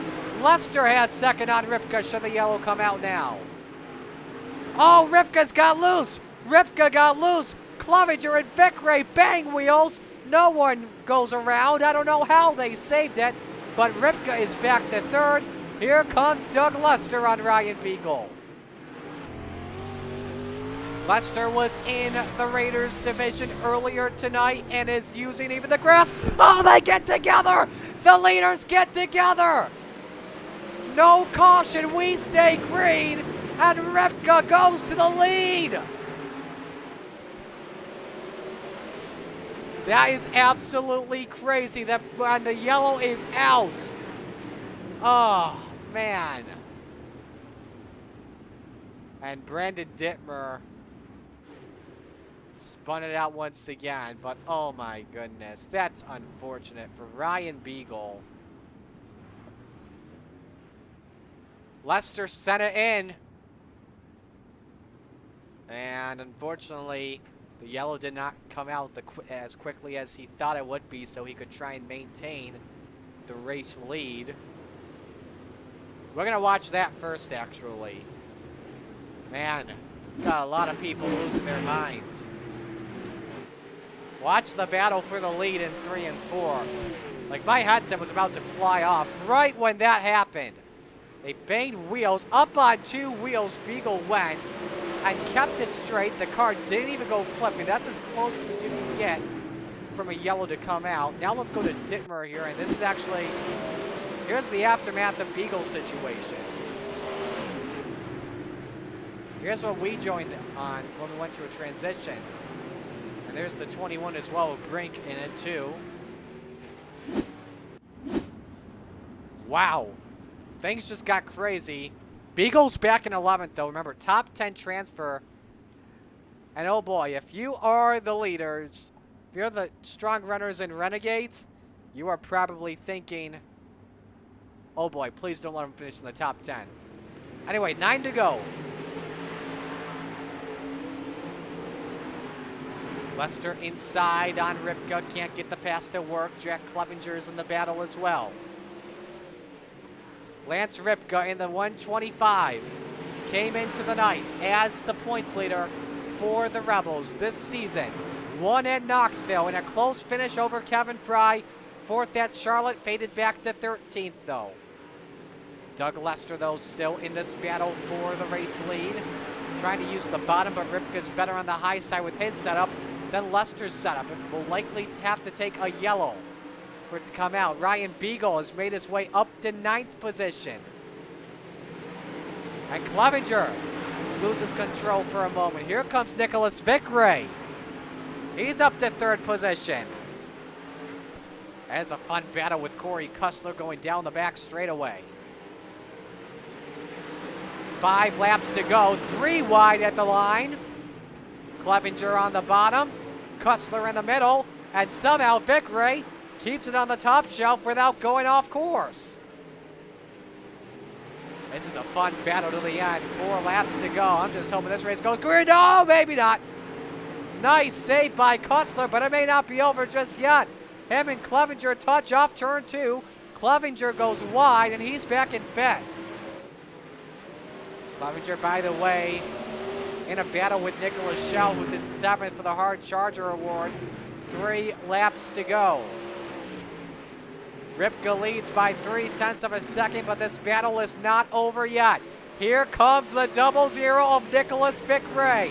Ready to come out clutch when the time is right. He's there. Doug Lester's there. He fades back, though.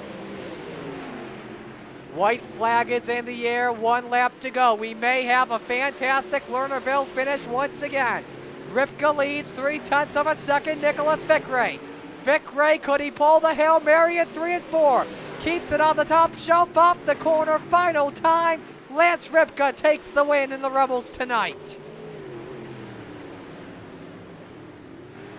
Doug Lester gets the 3rd place finish, and they're wrecking at the end. Clevenger doing some gymnastic somersaults, but I bet you a lot of drivers are not happy with each other. Ryan Beagle, for those wondering, finished in the 10th spot.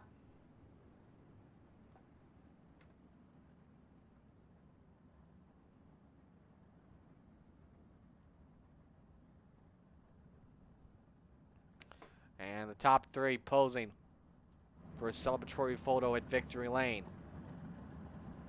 I have to tell you, that was a fun race.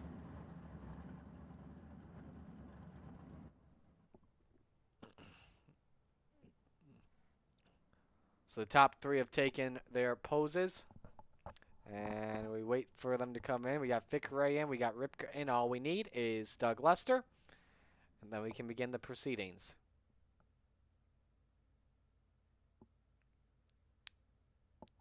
Again, that was a fun race to watch, and you hate to see it for Ryan Beagle. He had one of the fastest cars here and had a chance at winning it. And then Lester and Beagle got together. The yellow did not fly until half a lap later. If the yellow flew before the leader came across the start-finish line, I think Beagle would have been able to maintain the race lead. So we are waiting for him. We're not going to wait any longer. We're gonna get Vickray in here first because we're waiting for Lester to come in, and there's Lester now. Sorry, Nicholas, we're gonna put you back. We'll be right with you in just a moment. All right, there's Doug. Doug Lester with a 3rd place finish. Doug, I'm going to start off with this first off before we get to the important question. First off, that was a fun race overall tonight. You could go anywhere on this track. Yeah, I'm very, very sorry for wrecking the guy that was leading. I was out of the throttle all the way, and I just want to be first to apologize for that one. All right, appreciate you saying that. Continuing on, just the race overall, that was definitely fun. Battling with Ripka, Vickray, Cussler, and Clevenger. That was a fun one. Oh yeah, for sure. That was a very fun race. That sprint was glued to the bottom of the track. Definitely it was. Taking a look at the standings here real quick. Sorry here, just double checking if I'm not talking a lot. Who you want to give shout-outs to tonight? I'd like to shout out my team, Warrior Racing, Pay to Win Setups, and Pulse Poppers. Alrighty. Well, I'll let you go, man. Nice run tonight. Thank you. Doug Lester with a third-place finish. And we definitely appreciate him saying that he was sorry to our 10th place finisher, Ryan Beagle, for what happened. Definitely ignored the question, and I definitely appreciate it because I think he knew I was going to go right to that. Let's go to second place finisher, Nicholas Vickray. You came oh so close. Were there any ideas about going for the Hail Mary with the slide job in 3 and 4, or not really? Keep it on the top.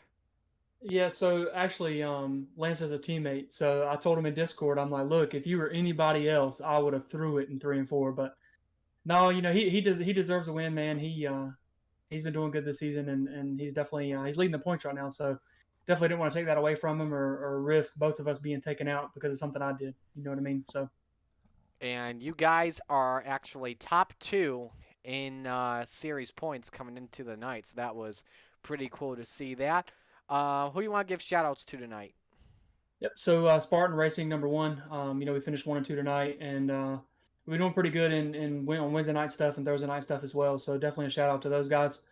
VMR Wraps. If anybody out there needs a wrap, come check us out on VMR on Facebook. When Facebook is actually working. It's back up, by the way, for those wondering. Yeah, yes. I know. We had down all day. 6-hour glitch. What the heck happened there? I don't know. So our Facebook is VMR E-Wraps, SBGC 3D Printing. It's another teammate. If anybody out there needs any 3D printing stuff, definitely go check him out. And then, of course, Miriam Machado Spa. And then you guys are putting on a great show. All righty, man. Appreciate the time. Congratulations. Thanks again. All right, Nicholas Vickray's second place finish. By the way, yes, Facebook is up, so make sure you go like the Coast to Coast Racing League page on Facebook. And then also, for those wondering, you can go check out the Coast to Coast Racing League Lounge. All right, time to go to Cool Ray Victory Lane to talk with your race winner and points leader. Points paying day for Lance Ripka. Lance, I'm going to say the same thing I said to Doug Lester. That was a fun race. You could take your car anywhere you wanted. Yeah, I was afraid to go down to the bottom. I knew could be quick there, but I knew I was running good up on the top. So if it's working, I'm gonna stick with it. Absolutely. Just what are you thinking as well from your perspective when you see the top 2 get together and then you use that to your advantage? The way they had the bottom working, and they just blew by me like I was standing still, So I really didn't know if they got in front of me if I had anything for them, but. When I saw them get together, the heart pitter-pattered a little bit because a couple inches and I would have been collected too. But I hate to see that for those two. They are definitely fast, and you don't want to see people getting a win taken away from them because of something like that. Absolutely. I believe we're going to see you in the Renegades event next. Unfortunately, no. I've got other commitments. I'm not going to be able to race that one tonight, so. All right, sounds good. Who do you want to give shout-outs to tonight? My boys at Spartan Racing. They've helped me out a lot, get me where I'm at. VMR Wraps, Ripka Designs, SBGC 3D Printing. You for putting on the show, and my wife for letting me do this. So. All righty, Lance. We will let you go. Congrats on the win tonight, man. All right, thank you, man. Lance Ripka takes home the win. And for Ripka, Rip in the top, that is his 3rd win in the Coast to Coast Racing League. Won at Knoxville earlier on in the year. That is his 2nd win of this season, as we are just going through the scores here just to confirm. He got 2 wins in the Coast to Coast Racing League in general in week 1. That was both outside of Knoxville. That was another one came at the iRacing Super Speedway in the Piston Cup. Anyway, and yeah, I'm about to get all those funny comments about what I just said. So, let's go right to the results from tonight's race. Hang on a second, just getting ready to fix that. There we go. Ripka, Vickray, Luster, Cussler, Clevenger, Templeton, Shell, McHeron, Kemper, and Beagle the top 10. And again, you hate to see what happened to a guy like Ryan Beagle was leading. the first half of the race, and then they get together. And definitely a tough break. So Brandon Dittmer with a 13th place finish. Mike Cranmer, who started on pole 15th, he was having such a good day today as well. The 181 of Kemper with a 9th place finish after missing the wreck in heat race number 1. Hard charger of the race, brought to you by A&J Custom Creations, goes to the driver of the 78, Jack Clevenger, started in 14th, finished in the 5th position. So that will do it for the Rebels. When we come back, it is going to be time for the Renegades. So stay with us here on the Coast to Coast Racing Network.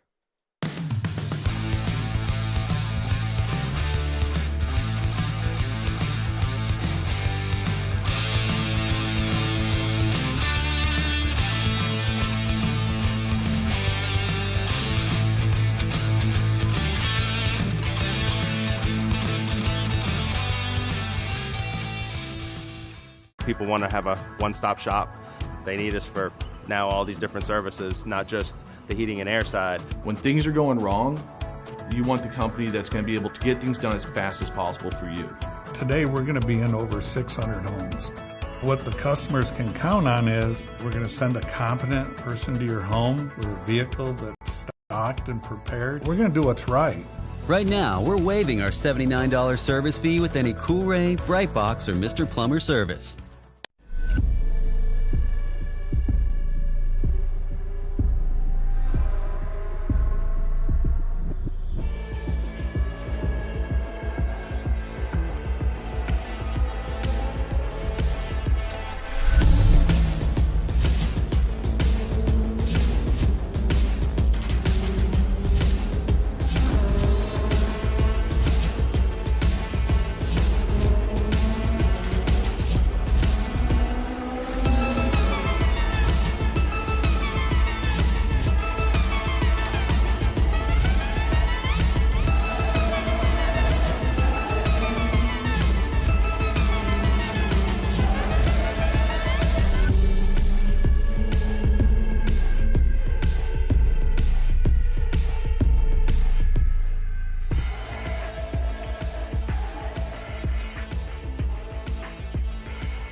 G-Force TV delivers the excitement of short track racing to places it has never seen before. With dynamic production elements and state-of-the-art technology, G-Force TV proves what the racing community already knew. Race fans are plentiful and they are hungry for excitement. Last year, G-Force TV streamed over 250,000 hours of intense racing action for fans all around the world. Nearly 750,000 fans viewed our streams and on-demand videos. By the end of the racing season, our subscriptions rose more than 400%. What does all this mean for you and your business? Motorsports marketing in Canada has never produced such amazing and measurable results. Cashing in on the benefit of motorsports marketing is easier than it's ever been. Work with a team, work with a speedway, work with a series, or join the excitement directly with us at GeForce TV. We are excited to see you all back at the races. But until then, see it all on GeForce TV. Subscribe today for free at GeForceTV.net.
And welcome back to the Coast to Coast Racing Network, everyone. We are just about set to go for our final event of the evening. It is the Coast to Coast Racing Network Renegades, brought to you by Dylan Westbrook Racing.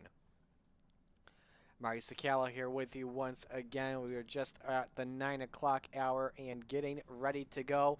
Let us know in the chat who you are rooting for and where you are watching from tonight. We've got a good one on hand coming up for you, 30 laps at the Lernerville Speedway. It should be a fun one. A couple of things we should mention as well.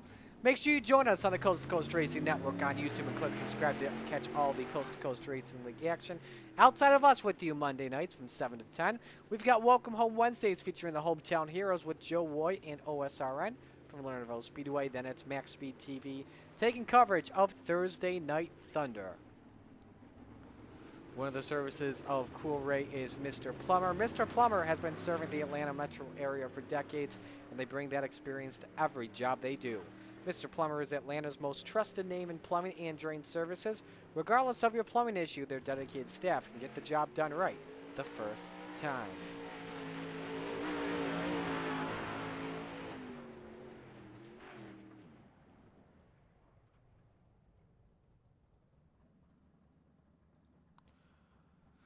When we take this opportunity as well, give a shout out to a couple of other sponsors while we are at it. By the way, on the entry list for tonight, let's take a look at this so far. We've got currently 27 drivers set to race with us, or 26 set to race with us tonight.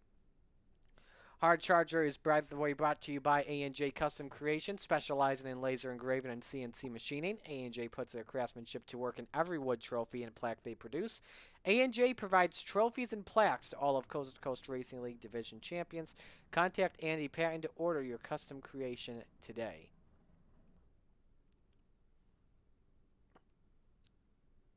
So with 25 drivers or with 26 drivers, I would expect about 4 heat races tonight.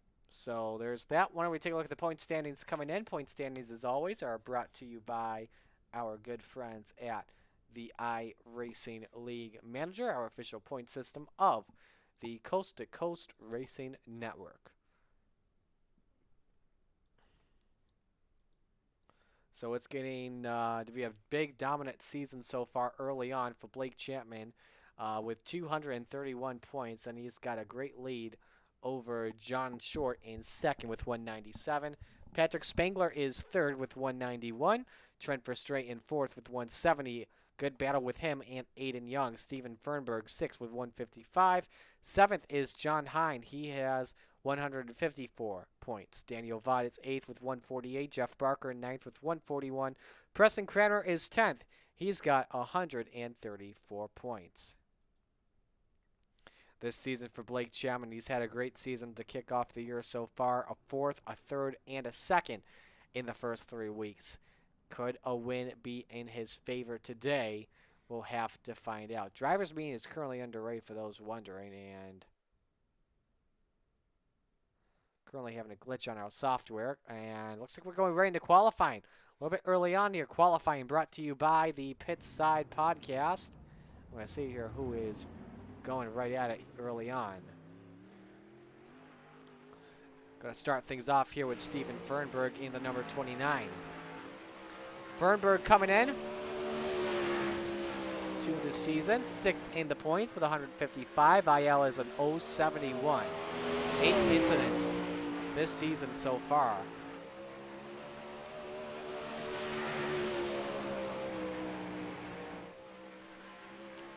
Time's about to go up here on the board. We'll see who's got lap 1. It's Fernberg with a 12.873. Watch his second lap closely. You can see how all drivers are doing on the bottom of your screen. And Hine goes faster, 12.858. Miles Jansen third quick. Blake Chapman to the top at a 12.816. Let's see how he does here on lap number 2. He is faster on lap 2, 12.813 for your points leader. Making a statement that he wants to finish first. Ryan Beagle, 5th quickest at a 13 or 12.999. Can't get it faster. Patrick Spangler, though, 2nd quick at a 12.85.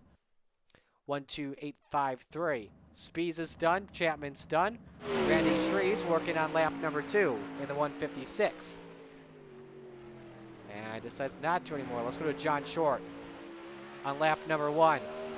12.95 for the driver of the 51. 12950 for John Short. Look at the banking off of turn 4 up to 4th quick at a 1.286 for John Short. Steven Spees is done. Chad Cote is done. Let's go to Barry Goldner. And he is done as well. So just a minute to go in qualifying, and that should do it. And there you see your top 20, and with a quick time of 1.2813, 12.81 seconds in the number 20 machine. Your points leader, ladies and gentlemen, how about a hand for Blake Chapman?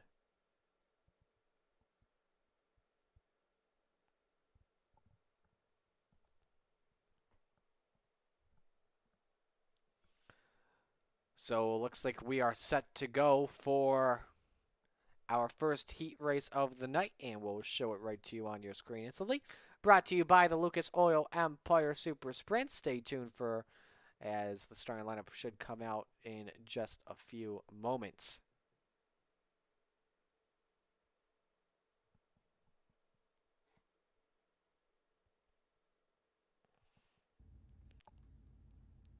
So here's how we line things up. Jamie McCarran and Steven Spees in row 1. Steven Fernberg, Blake Chapman, row 2. Bob DeGood, Gary Offutt, row 3. And Nathan Aldridge starts from the 7th position. Having some technical difficulties at the moment. We'll get that fixed for you shortly.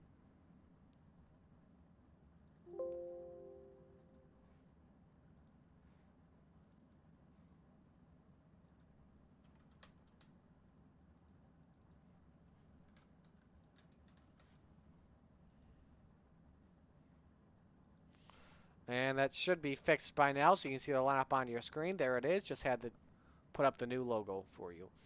Next week, Monday Night Madness goes to one of the toughest dirt tracks in the States, and that is Williams Grove Speedway. Start time at 7 p.m. on the Coast to Coast Racing Network. Dino's in the chat. Greetings from Super Dirt Week. Wish I was racing. Yeah, we miss you tonight, Dean. That is for sure. No issues in tech from what I saw on the live updates from my buddy Bobby, from my partners at Race Pro Weekly, who I also work for.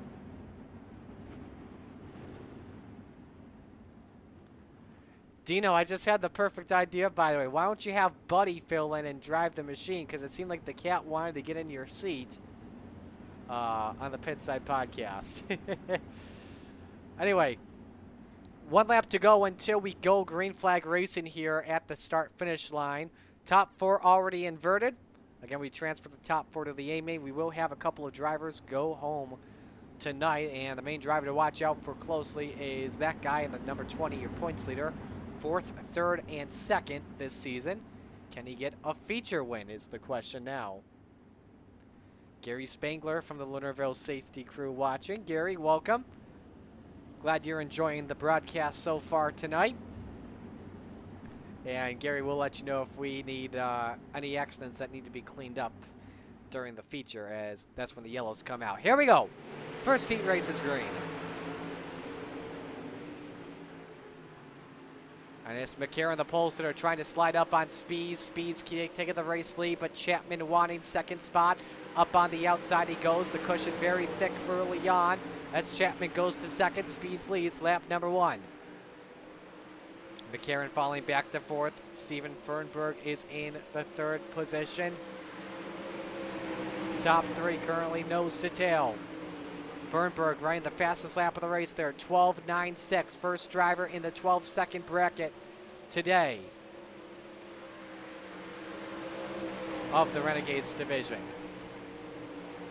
All drivers keeping that outside for right now. That's the place to be. McCarron currently with the final transfer spot in 4th position. Just about a second ahead of that guy, Nathan Aldrich, in the 5:14.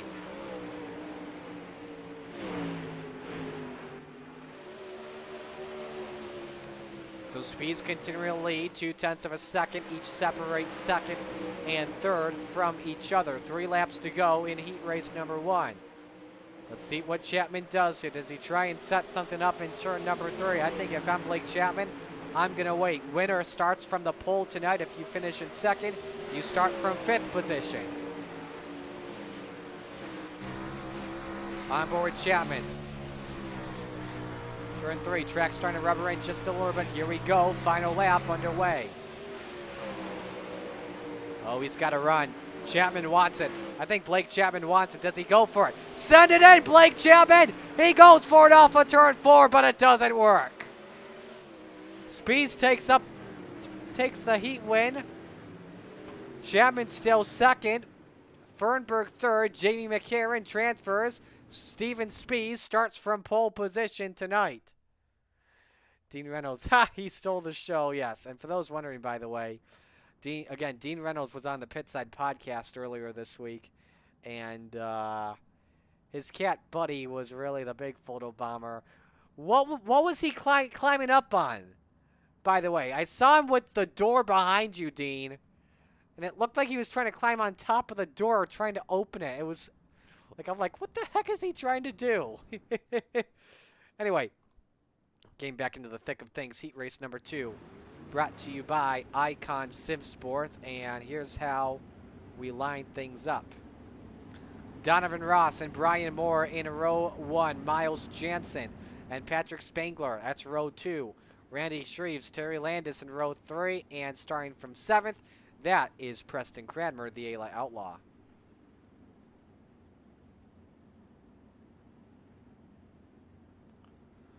Brian Moore Sr. started on the pole a couple of weeks ago.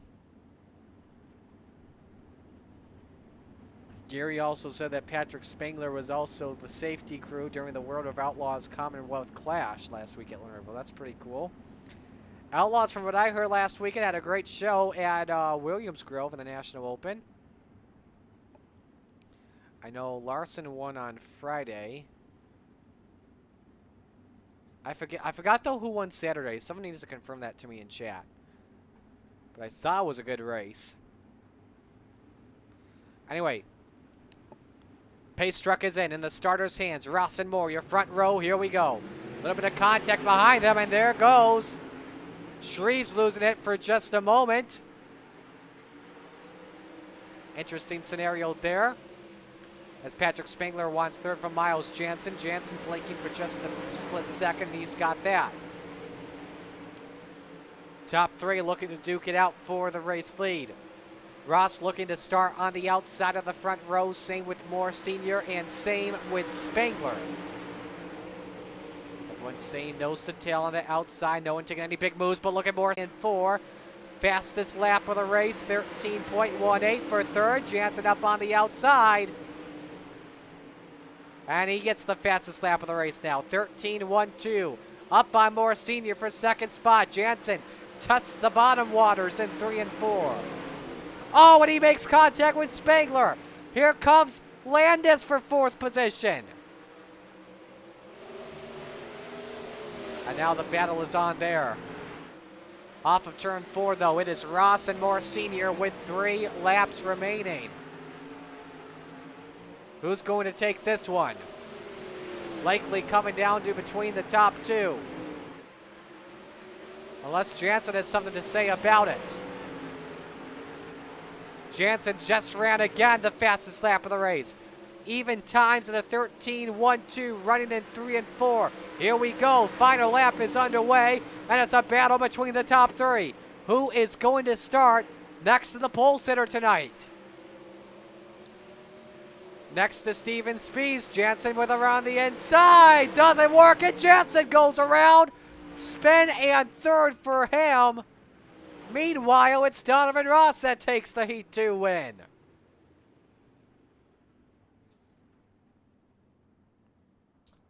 That was definitely a fun one. Let's get to heat race number 3. Brought to you by the Super Dirt Car Series.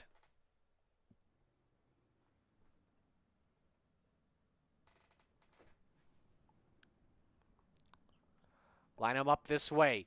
Benjamin Couch and Zach Chapman, row 1. Row 2, Ryan Beagle again. Watch him very closely tonight. John Hine, is next to him. Then we've got Nicholas Schell and Barry Goldner in row number 3. Aiden Young starting from the 7th position tonight.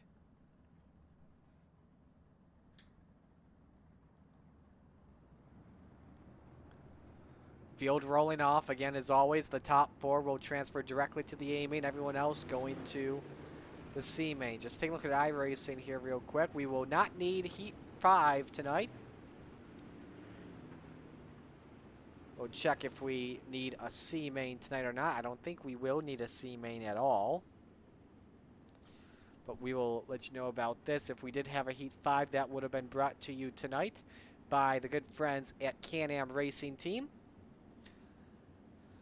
Also known as CART, they feature drivers from coast to coast in the U.S. and Canada and are pleased to be a part of the league since its inception.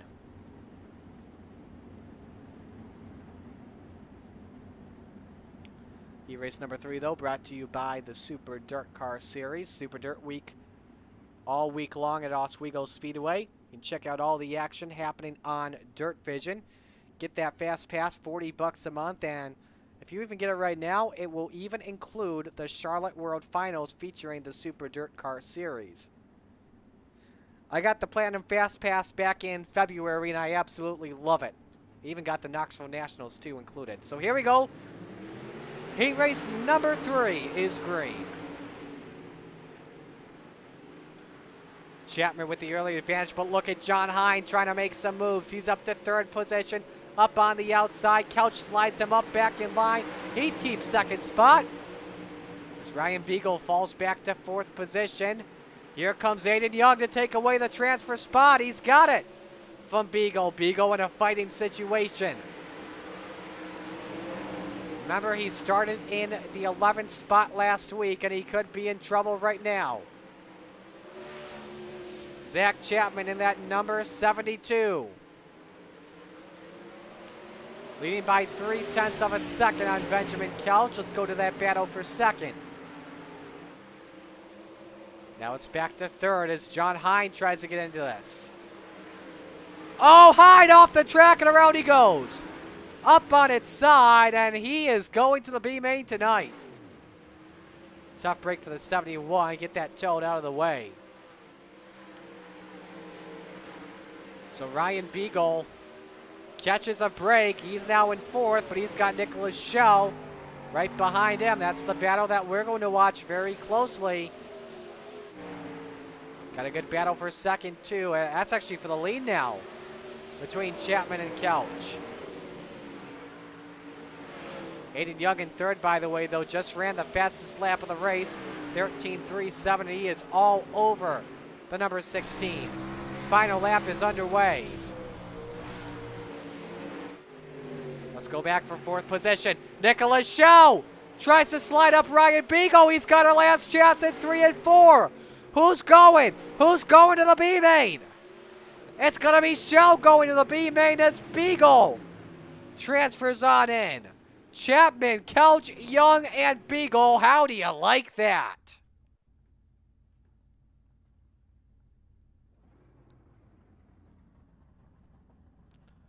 All right. Fourth and final heat race of the night, brought to you by Gambler Motorsports, an esports racing team that competes weekly across the iRacing platform. They have drivers entered in dirt races, sports cars, asphalt oval, and even endurance races. Go to Gambler Motorsports on Facebook and give them a like. And just to let you guys know, Facebook is back up after 6 hours. Line them up this way. Jeff Barker, Doug Lester. That is row number 1. G.J. Boydell and John Short. Row 2, and then Chad Cote and will start in 5th position. Joe Halter, I believe, is running the race, if I recall correctly. I think he is. I don't think he says preferences to watch, so.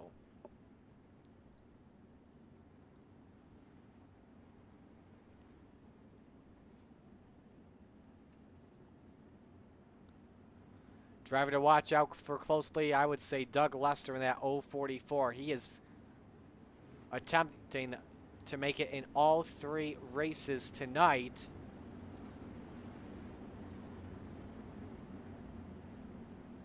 And if he can just finish it off right with a win, that would be great. Had that third place finish in the Rebels feature earlier. Again, it was a tough one there as he turned around by mistake. The race leader at the time, Ryan Beagle. All right, so ready for the 4th and final heat race of the night. We're green.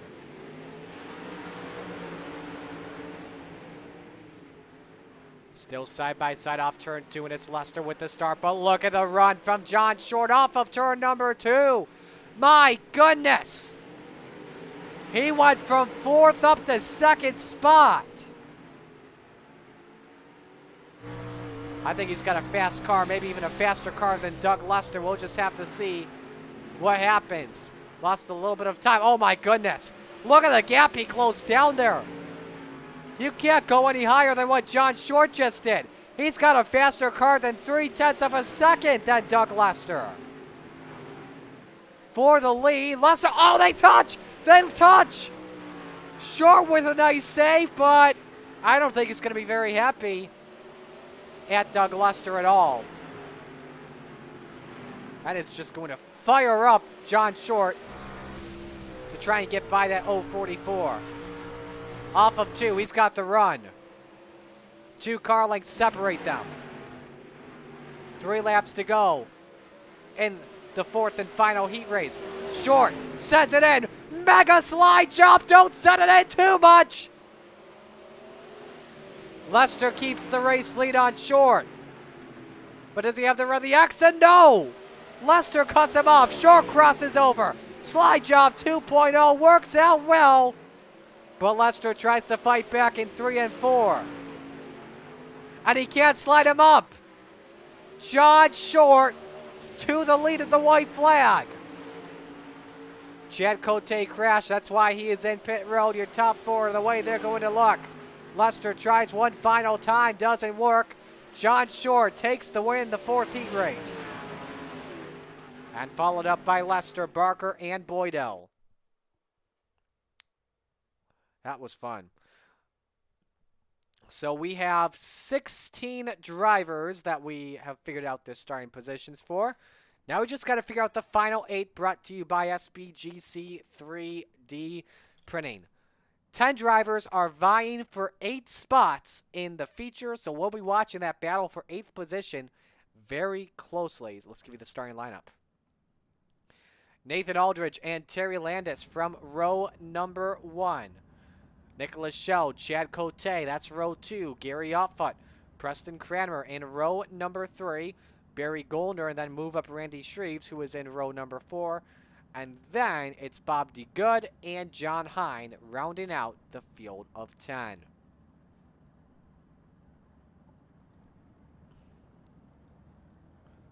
So the field rolling off for the B main, 10 laps.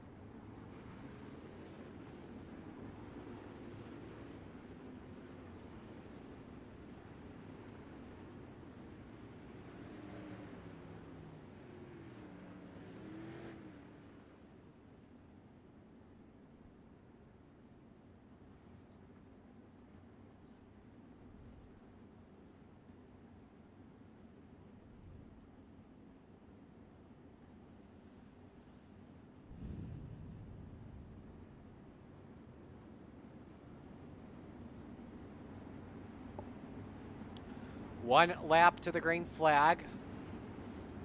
Driver that is currently in 8th position who will start from there. That is Randy Shreves in the 156. We'll have to watch that very closely throughout the night. Aldrich and Landis, the front row as we get ready to go racing for the final preliminary action before the main event. Here we go. We are green.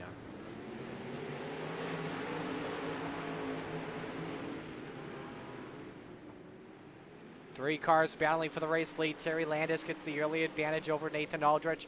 Nicholas Schell currently in 3rd. Aldrich tried to send it in. Doesn't work. Let's go behind him to 8th position. Currently Barry Goldner, but they're 3 wide, just about ahead of them. Barry Goldner makes contact with Preston Cranmer. No harm, no foul, though.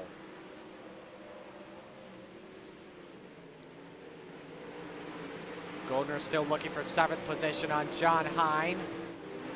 First driver out would be John Hine, that 71, who is all over Barry Goldner.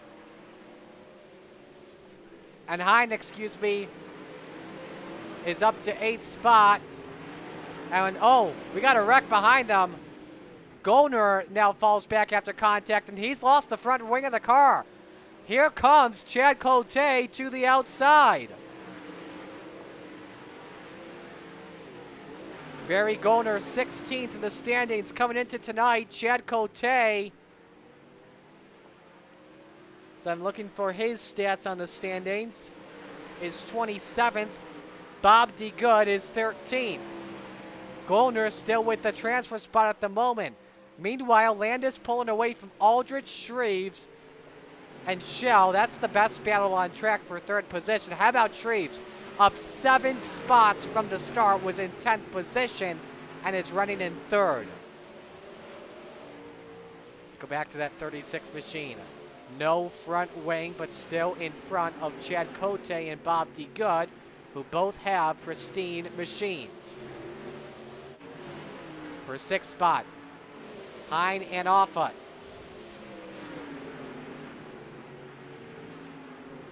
And Hine takes the spot away. Offutt tried to slide up and play defense. He goes back to 7th position. Aldrich currently running in 2nd position. White flag is out. 1 lap to go in the B main. And it's Terry Landis in the race lead. Looking for that 17th starting spot. Won't be an issue at all. Coming off of turn number 4. He'll see the checkers. He's running out of gas. Barry Goldner comes across the line 8th. I think Landis ran out of fuel coming across the start-finish line and just had enough. Final break before we take you to the finish for 30 laps. Stay with us here on the Coast to Coast Racing Network.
Final warm-ups underway for the Coast to Coast Racing League here at the virtual Lernerville Speedway, and it's Patrick Spangler with the quickest time of them all at a 13.684.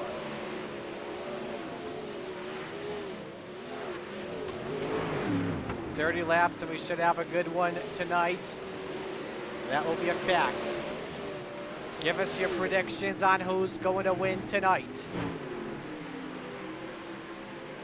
Got a lot of drivers that could have a big chance at winning. Blake Chapman, John Short, Patrick Spangler, and many, many others. So the warm-ups are finally complete.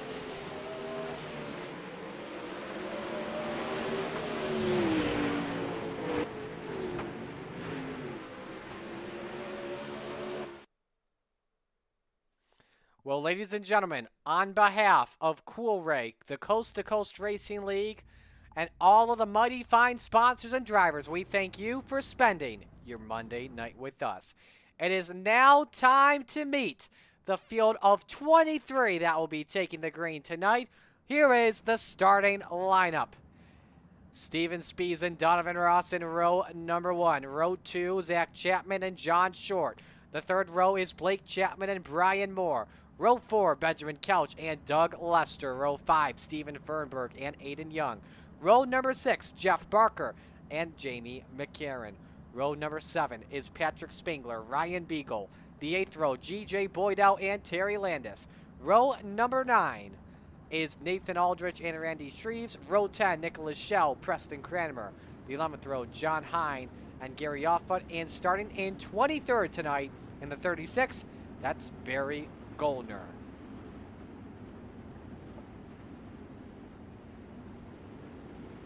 Field has rolled off. We will not be playing our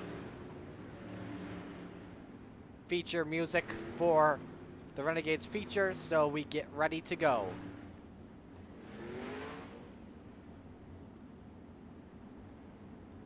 Update, by the way, on one driver in the pits. That is Ryan Beagle.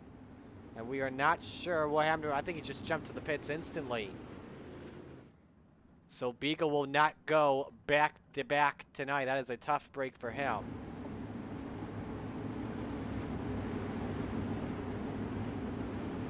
"30 laps around the Lernerville Speedway. Who's it going to be? How's it going to be done? We're about to find out. As we say, race fans, strap in and hold on tight, because these men are about to turn them loose and drop the sledgehammer. From coast to coast, it is showtime at Lernerville.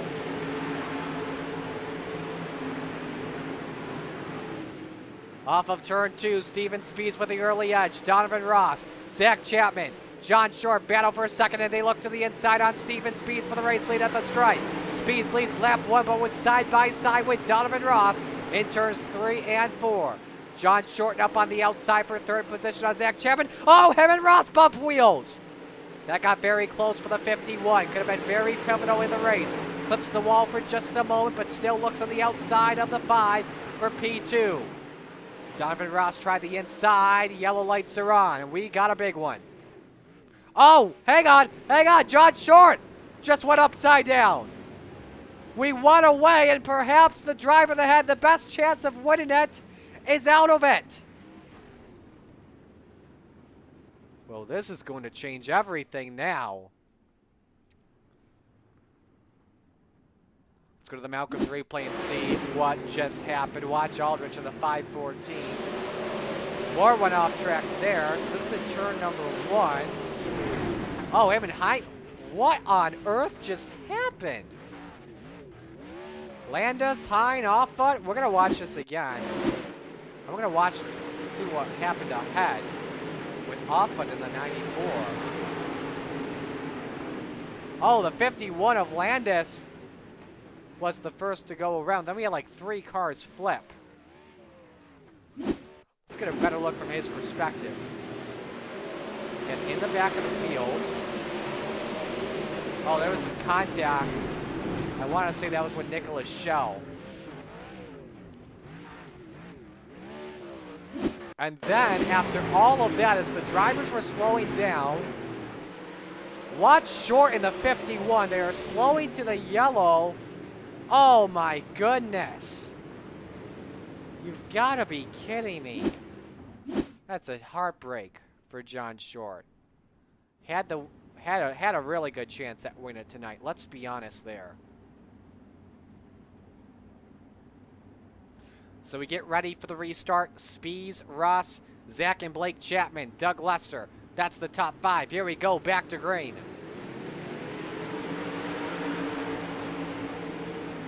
Spees holding serve. Zach Chapman looking to the inside for second spot on Donovan Ross. He's got the edge off turn number 2. Possible slide job in the making. Ross crosses over down to the inside off of turn number 4. Chapman up to P2. And now let's see what Blake Chapman does. 3 wide, extreme top side. He's trying to whip them by both. Let's see what happens off of turn 4. Does he get by Ross? He does not, but this kid is on a mission. Up to third and now by Ross for P2. That is a fast car from Blake Chapman.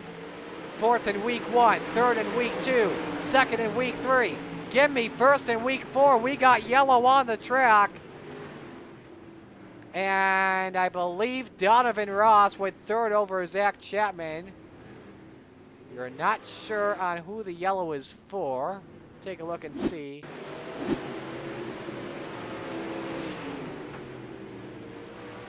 This happened with a 94 or what? We're not sure, so we're gonna go back through iRacing. Look, at the moment the pace lights came on, that pace car was working. I think it's for that slow car right there of Beagle. And what he was, or excuse me, no, that's John Short, I think it was. Oh, wait, hang on. Maybe a possibility of a yellow coming out with Zach Chapman. Either that or it was for John Short so he could merge back on the track. Remember, he was stopped on the racing surface. Currently in 23rd. Just a couple of laps down. 2 laps down, I want to say he is.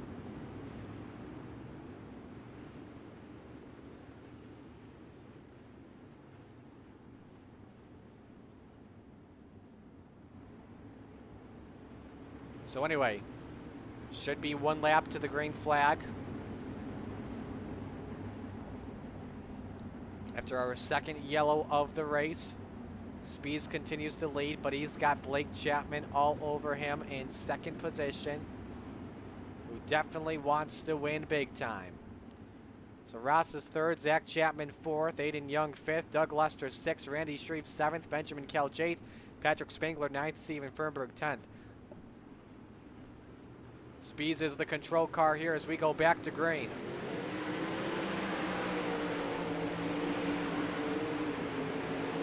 Blake back up on the outside. Ross trying to counter down low.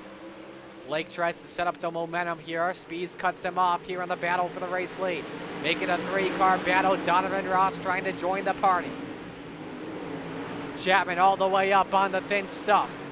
Best place to go. Down to half a car length. Sends it in on the bottom, looking for the race lead. What a pass by Blake Chapman. He goes to the point, leads the lap of the line. Steven Spees says, not so fast, my friend. Doesn't go for the slide job at all. He keeps Blake up on the outside. They touch wheels. Into 3 and 4. Spees trying to counter back with a slider on his own at the stripe. He got it. Spees leads at the line, 20 to go. And Blake Chapman takes the lead back up on the outside. So it's Chapman, then it's Spees, and the yellow is out. Yellow flag is out, and Spees will reassume the lead because there was before the leader crossed the start-finish line. That is what we believe is going to happen here. Leaders are waiting for the pace truck. And that driver that was involved is the oh my, is that Preston Cranmer's machine? I have never seen a car with the entire front sheet metal like that has been destroyed. That car must have took a wicked flip without destroying the engine. Watch the Galen's 07. Into the 16. Up on the side it went. Must have taken a... Oh my goodness. Who in the world hit him? I don't know, but somehow the car kept going.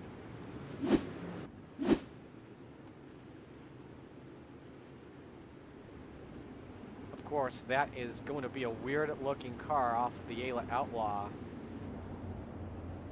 Look at that. It's even got the engine cover off of it. I don't even know if I've ever seen that before. I've seen the front wing come off, obviously, that's for sure. I don't know if I've seen this, though.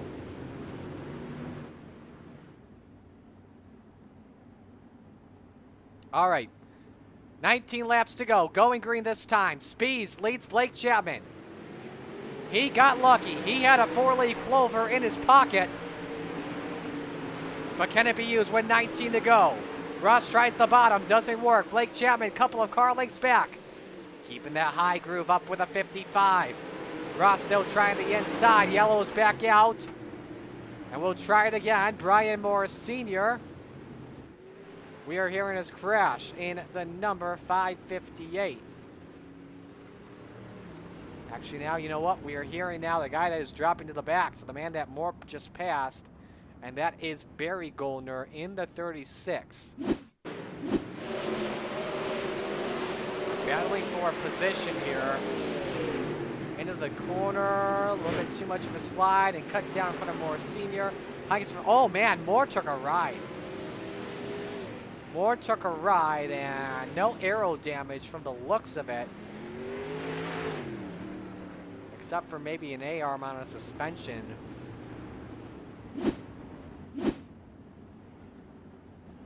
As those drivers are slow, waiting for the pace truck, still 2 to green. Again, next week we go to the Williams Grove Speedway.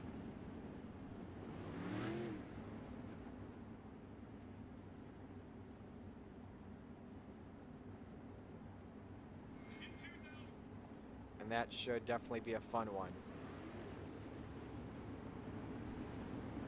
High side can be the place to go. I think you'll see the track starting to go low, then drivers will go high throughout the night of each class. Broadcast time 7 p.m. right here on the Coast2Coast Racing Network Facebook page. On the Coast2Coast Racing Network YouTube page. I'm so used to saying Facebook tonight because of all the stuff that's happened on there. Anyway, try it again. We'll put 12 laps in the books this time. Spees, Chapman, Ross, Chapman, Blake and Zach Chapman to be exact. Aiden Young's your top 5. Currently the biggest mover of the race is Randy Shreves from 18th to 7. We're back to green. Ross again trying the inside line on Blake. Does not work. Still trying your top 2. Holding serve on the outside line. What do you do here if you're Blake Chapman in that number 20? First off, find a way to hold off Donovan Ross because he's been very good on that low groove. The track has definitely come in, but Blake Chapman sends it in. Can't get the lead just yet. Steven Spees leads at the line. Half a car length, and the yellow is out. We got carnage. Jamie McCarron. Oh my goodness, who is that taking the tumble? Is that Couch? That is Couch. That took a wild ride. Let's go to the yellow on the Malcolm's replay. We are, by the way, officially halfway through. Watch McCarron in the number 211. Oh my heavens! Could win the gold medal for Big Air of the X Games. I don't know if I have seen a car flip like that in Coast to Coast competition. Watch Couch in the 16. He was the one that got into McCarron that spun out. And then he's on his side and somebody got into him. There's granted more seat. Now the physics there just shows you there's a lot of net code. Who wants to see this ride with McCarron from his onboard?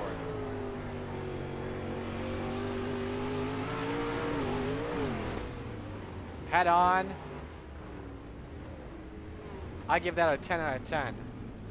Let's go gyro cam in here. Oops. Wait till you see this, folks. Warning for those that get nauseous.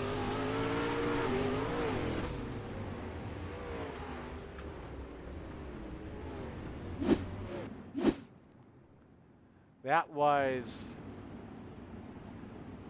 I don't know if I've ever seen that, so Gary Spangler, get your butt out here. We need you to check in on McCarron. Make sure he's good. He is still right on the track in 18th, for those wondering. All right, let's try this again. Cross flags are up, halfway home. Been a good race between Steven Spees and Blake Chapman. I guess you could put Donovan Rawson in the party, too. And Chapman to the inside. He wants the lead on Steven Spees off of turn 4. I think he got him at the line. I don't know, though. We'll see what happens off of turn 2. Spees still fights back on the top shelf. Chapman to the inside. Yellow is out, and we'll see who's got the lead. I thought it was Blake Chapman. This is... Oh! Did he get into senior? I think he may have gone to Brian Moore. We'll check here, wait for the pace car. The yellow's out for Brian Moore Sr. Pace truck catches up. And Steven Spees, we believe, is scored as the leader. Still waiting for the official call. And it is Spees that is the leader. It was that close over Chapman. Let's watch more senior here real quick. I'm now replay. 84 right behind him. Oh, nowhere to go with that 36 up on his side. And that was Barry Golden. Remember, they got into it a couple of laps ago, a couple of years ago. But then watch that. Oh, my goodness. Close call with Steven Spees. And let's see what happens on this restart. 12 to go. When we get back. Excuse me, 13 to go when we get back. Spees again. That may be a later fire than we've seen in the past, and Chapman stays all over. Ross tries the bottom again. Doesn't work. Chapman almost drove that thing off the track, and we're back to yellow again. Come on, guys. I don't get this. I don't usually get this mad over a race like this, but we've got... Oh, we got a lot of time. Just making sure, and Randy Shreves, I believe, is looking for somebody. And I believe that somebody is his position. Guy who is in his position. On the restart, lost it on the bottom side in contact with Lester. It's around back up into traffic. Oh my goodness, somersaults. Back on all fours.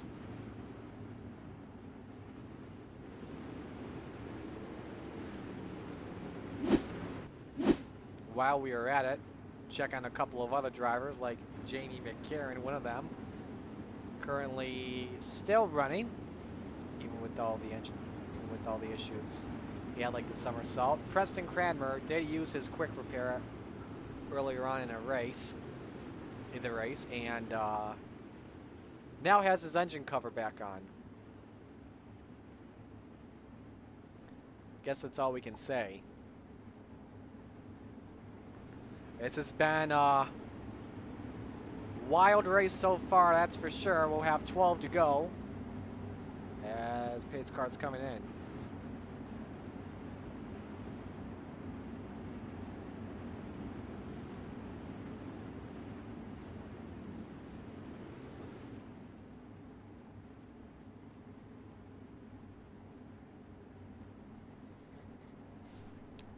Pace car is coming in, pace vehicle's in. And again, Speeds with the right to fire first. He's going earlier this time.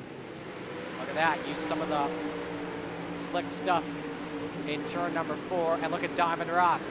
He had second for just a moment. And this may be the toughest test Blake Chapman has had in the battle. And he's going inside for the lead on Speeds. Doesn't work, 3 cars under a blanket. Ross and Chapman to the inside, oh, they touch! Second and third got together. And here comes Aiden Young in the 69. Zach Chapman in the battle, but again, the battle for the lead still on between Blake and Steven Spees. 10 laps to go in the feature tonight for the Renegades. Chapman again trying to send it in with a slider on the bottom off of turn number 4. It was Spees, I think, at the line.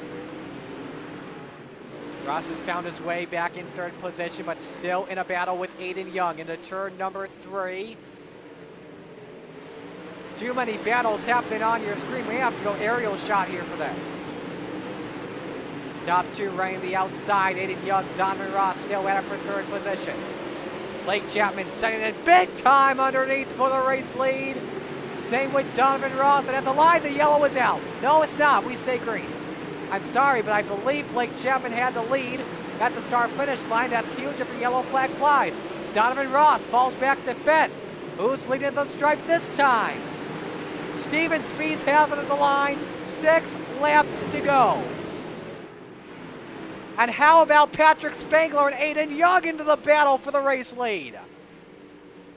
Side by side, back and forth they go. They are trading jabs at each other. Chapman to the lead. He goes up. Speeds takes it back.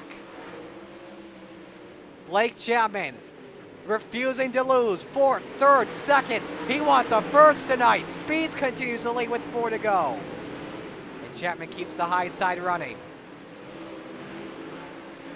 Aiden Young in 3rd. Top 3 battling for the race win. Young challenging on the inside. Not what Blake Chapman really wants. 3 laps to go. Who is going to take home this win? Young to the inside. He won 2nd spot on Blake Chapman. That prevents Chapman from using the inside. Aiden Young's going to send it in for the lead. Oh, he gets it to Blake Chapman. Stacks the field up. 2 to go. No caution. Somehow we stay green.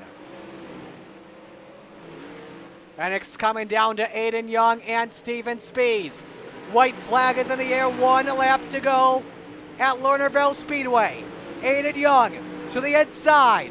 Side by side down the back straightaway. Aiden Young, what an exit off the corner. Gets into Speeds. Last lap pass, Aiden Young. What a pass. And the only lap he led tonight was the most important one. The final lap. Aiden Young does it. 44th win in the Coast to Coast Racing League. And it's been a rough season for him so far. 11th at Knoxville, 8th at Charlotte, 14th at Fairbury. Wow, just when we thought that Spees and Blake Chapman were going to battle for the win, Aiden Young literally pulled a robbery. He entered into the house, said, "Give me the top 2 spots." And Spees and Chapman gave it up. What a race. What a night tonight in general. That was incredible racing overall.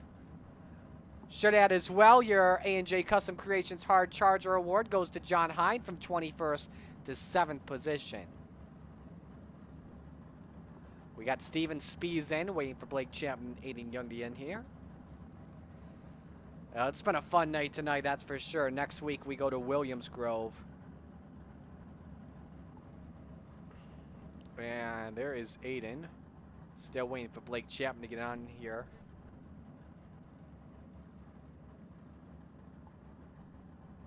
There's Blake, and we can get things going here.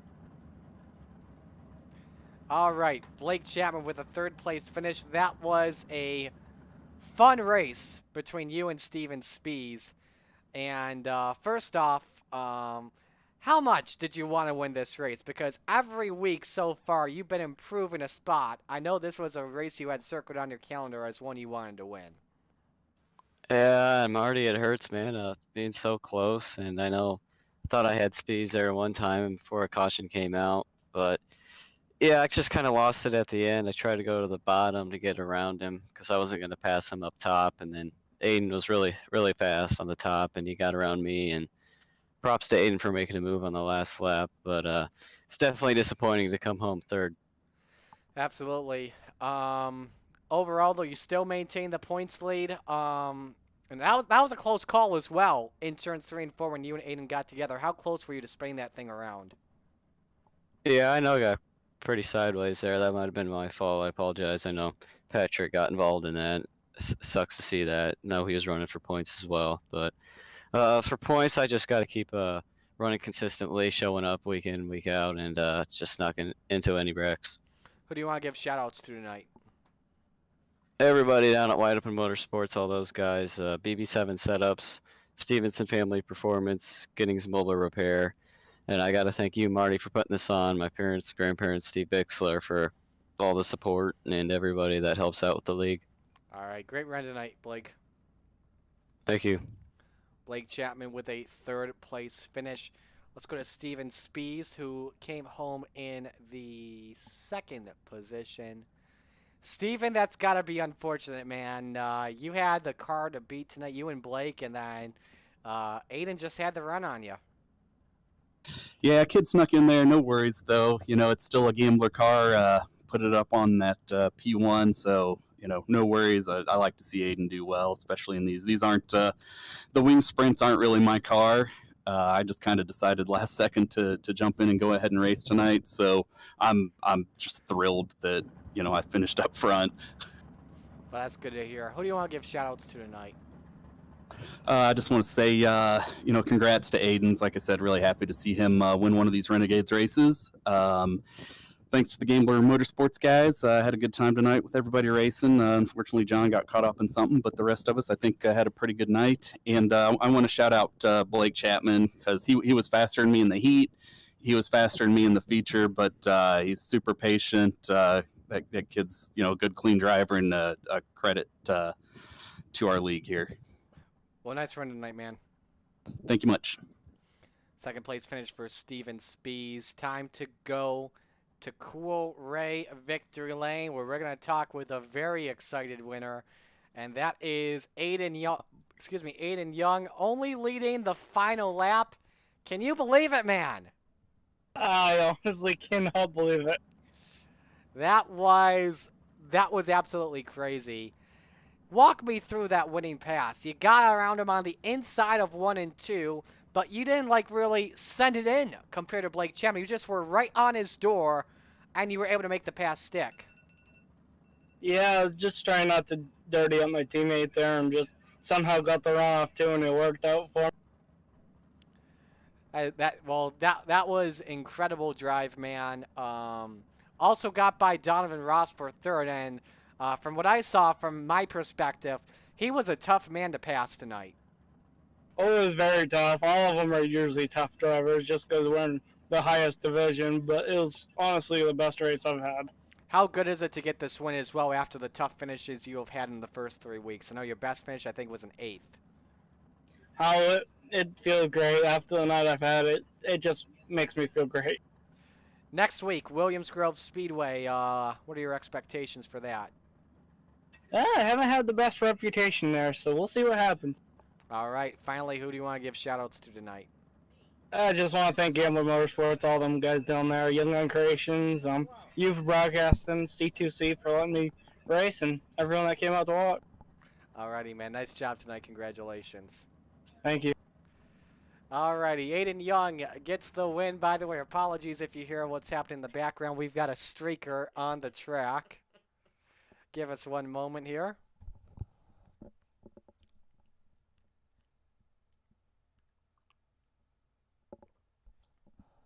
All right. I think the cops have caught up to the streaker. And they're putting him in handcuffs.